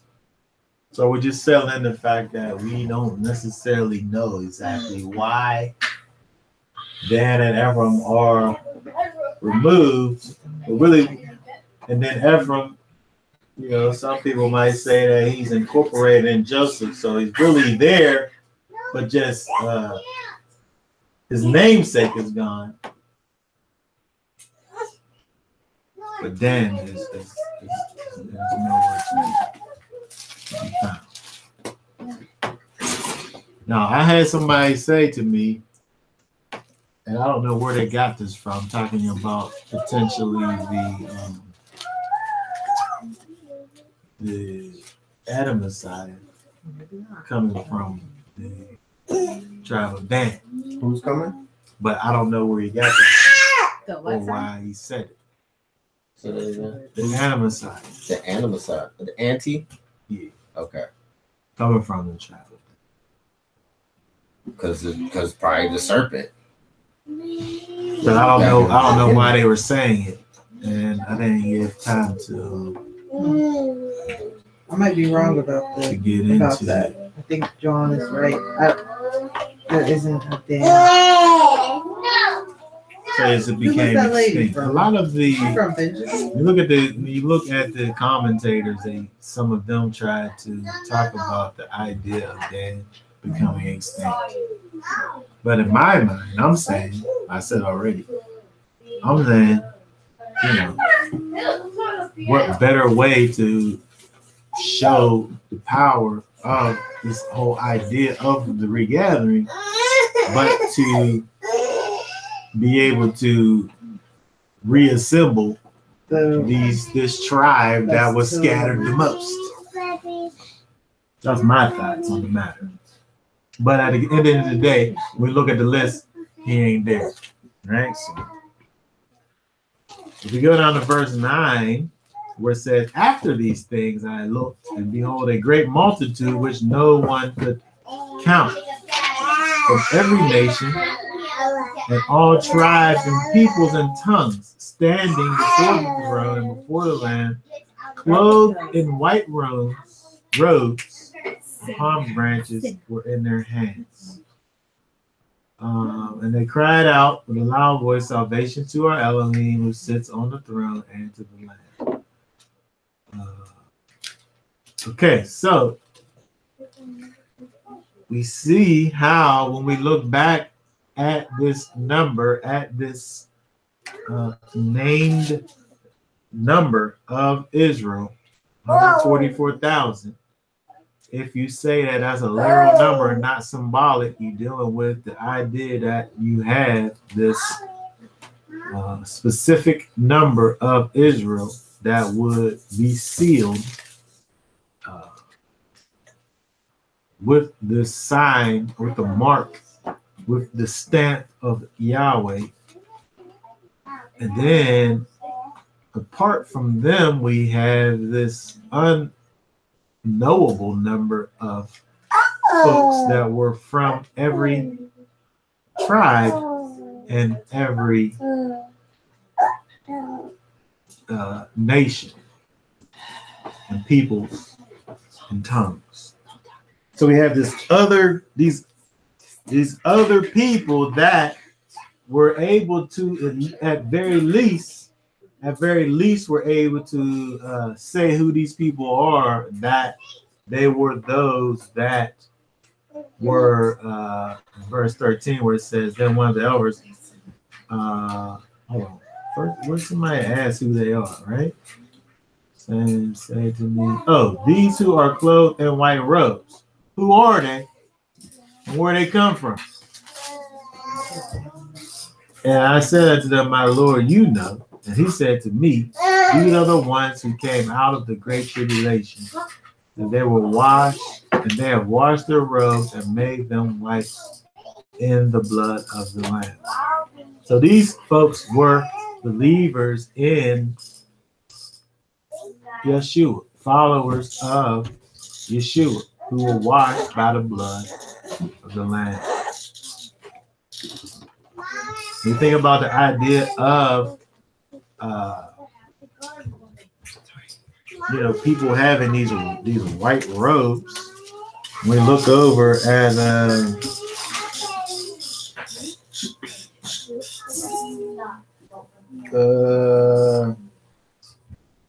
Revelation 19 and 7 and 8, where it says, let us be glad and rejoice and give honor to him, for the marriage of the Lamb is come, and his wife hath made herself ready, and to her was granted that she should be arrayed in fine linen, clean and white, for the fine linen is the righteousness of the saints. So over there, we're talking about these people who's clothed in white robes, and their white robes really being symbolic for their righteousness, which again, we see our righteousness from Yeshua, right? But then over here, we're talking about this vast multitude of people who are being described as those who came out of the great tribulation, that were washed. They have washed their robes and made them white with the blood of the Lamb. So there's no other way to talk about these people, other than say that they were followers of Yeshua, those that were actually made clean by the sacrifice that Yeshua has made. apart from the 144,000. I don't know how we get the same. They can't be the same. Can't look at the 144,000. I've heard people say, you look at the 144,000, and then when you look at the 144,000, it looks like so many people you can't even count them. But that's who it is. Yeah, the multitude that couldn't be counted. But I'm saying that 144,000 is not the same people as the number that can't be counted, because you have a number that is counted and then you have a number that ain't counted. Like, I don't know how you mix those two together, but I have heard, I don't know if you ever heard people try to say that it's the same people. You ever heard people say it's the same people before? No. Because besides the fact that it's another reason why you can't say that's the same people, because it's said from every tribe and every nation, every tongue of people. Right. So there's two reasons why it can't be the same people. But I have heard people, some of the only Israel can be saved people, sit up here and try to say that that's all Israel. Yeah. The main one is that the 12,000 out of each tribe are the men that's going to rule when Yeshua returns. And then the mixed multitude was those who were taken out of the Gentile nations, which were Israel. Right, but that's what. Yeah, but that can't be the case though. We can't. They can't. I'm saying they can't fit into both categories. When we look at this whole idea of sealing of a specific number of people that wasn't going to be harmed, these people that wasn't going to be harmed by the angels that was coming to, they were holding back the winds on these 144,000 of sealed individuals. So that happened. So we see that. Those people were sealed. And then now you have these other group of people that is seen around the throne of, this is what John is saying, around the throne of the Lamb. These other group of people that he sees. And then when they even go to even try to figure out who those people are, it's telling you that they came out of the tribulation. They come out of this great tribulation, and they were washed. Their robes was washed and made them white by the Lamb. So when we think we could see without even talking about who they are, is that they were definitely followers of Yeshua. But then when it qualifies it at the beginning and tells you that they were from every nation and all tribes and peoples and tongues, that's making it totally non-specific, as it say. Like you could easily say that this is, I think it's the same. I think to talk about tribes being within other places is all encompassed inside of regathering the scattered Israel. Yeah, and counting them in the 144,000. Oh, okay. I see what you're saying. So that part already happened with the 144,000 in terms of regathering the scattered tribes that was scattered all over the place. And then now I'm pulling them out and putting them in their 144,000 place. Right. And then now over top of that, now we also have these other tribes and nations, in fact, every nation and all tribes and peoples and tongues. Which to me, it seems like it can't be only one thing that's going on. There's two things. Yeah, I mean, for that doctrinal perspective, because like I said before, they think that the 12. Well, the doctrine says that the 12,000 of each tribe are made. It doesn't. The thing is, it doesn't specify that. No, it doesn't. So it doesn't. You can't. I will have to get some more info myself. I mean, we could go back to the whole eligible thing. Right? We could go back to the eligible thing, but it was. I think it would say that, just like it said. It said it back there, so there's no confusion. It gives you the parameters upon which the people that is pulling from. Yeah, back there. Then you got to go back and say, is it really being that exact though? 12,000. That's what I said in the beginning. Hold on, we got 11,099, 999. We need one more. I mean, or is it symbolic? So again, we back there. We back full circle. Is it a literal number, or is it symbolic? Does it have is it symbology? Is it just giving you this idea of specificness? You know, I don't know what the symbology is. What I'm saying is that I don't know. I don't know if it's literal or symbolic, but I'm saying you could look at it, and you could potentially make the case either way. I'm saying.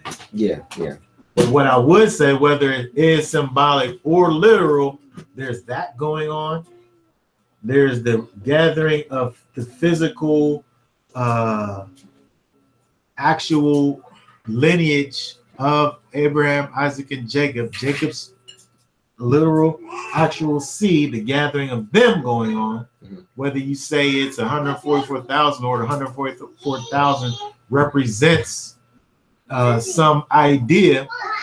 And then aside from that, there's also these ones that come from every nation and all tribes and peoples and tongues. So I'm saying, regardless of the fact of the 144,000 being a literal actual number, there's that going on, and then there's also this other thing going on. After these things, after these things, I looked and behold a great multitude which no one could count. So you have that thing going on with the 144,000, and then after those things, you look and behold this other thing was going on. Right.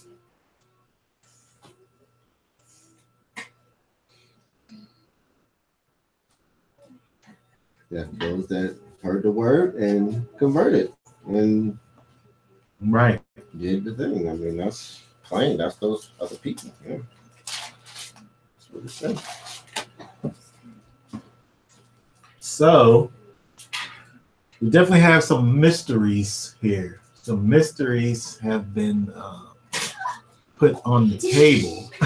Detective work to do. Where somebody got some explaining to do in terms of what in the world happened to Dan. If we can settle in on the fact that Joseph is Ephraim, then we only got one mystery to solve. If you can't settle in on that, then maybe you got two. Yeah. Yeah, I know. Yeah. Right. I was investigating a little bit. I looked online and just seeing what other scholars was kind of saying and whatnot. But there's a conflict from Dan, and the book if you touched on it, Judges 18. It's kind of like that. We gotta go through the whole thing, but basically, yeah, I did look at it somewhat. Oh, but what do it say? I didn't mention it, but I did look at it. Micah from the tribe of Ephraim basically had like a controversy with Dan, from what I gathered, because they had what do you call it? They were serving different idols and whatnot. And down into the chapter, let me see what verse.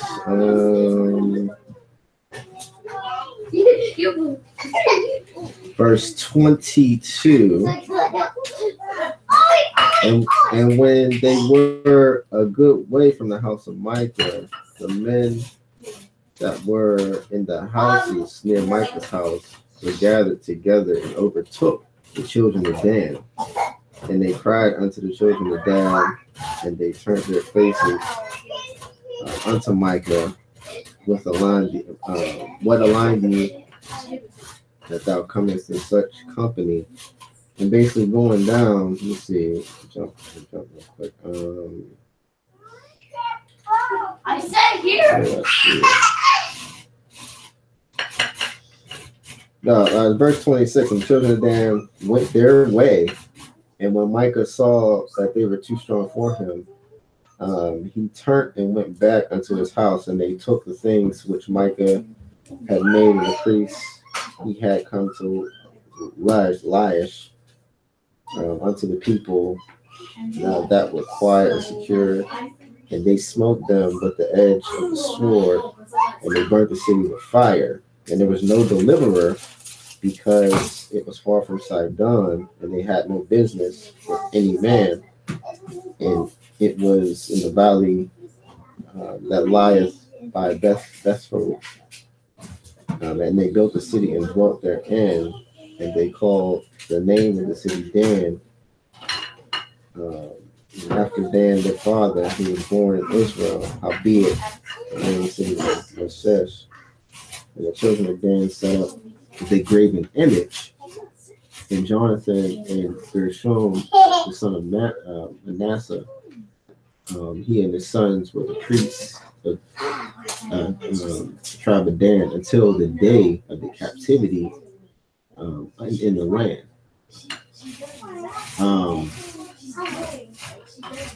So I'm just thinking, like, from that, like, the prey could have dwindled down their numbers or something. I don't know. I'm just kind of doing some investigating. Right. So again, when we look at what happened in Judges with Dan, what my whole thing was, we're able to find things that we could look at Dan negatively about what they did. Mm-hmm. However, it seems as if the case against Ephraim is far worse than that against Dan. Mm-hmm. So I'm saying that if we look back to this and say this is why they're not on the list, then by the same token, we got to take Ephraim off the list and just give it to Joseph. Yeah, you know what I mean? Yeah. But if we looking at this, then here we have also Manasseh involved in this, right? Yeah. Manasseh is involved in this as well, but Manasseh made it. Right? Says they're the son of Manasseh. And his sons were the priests. They was acting as priests for the tribe of Dan. They was going off. They're acting as priests over these images that they set up. So what's going on? Which is pretty bad. Yeah. But they're on the list though. That's what I'm saying. They are. So it was pretty bad, but it wasn't that bad. Right. I don't know. Yeah, I don't know about that one. It's a mystery. Yeah. Right? You gotta find out something. Right, so we got some homework there, I guess. Yeah. Okay, so that being said, is there any other kind of thoughts or questions or comments on any of this, either Revelation chapter 7 or Numbers chapter 1? Any other parting thoughts or comments on the matter? Okay, you're gonna wait. Okay, that being said, for now, I guess we will be done. I guess if during the week, if anyone has any thoughts or ideas as to what happened to these whole tribes of people, right? Maybe you can put your thoughts or findings in the comments of the video. Okay, but until then, we'll go ahead and be done with this for now.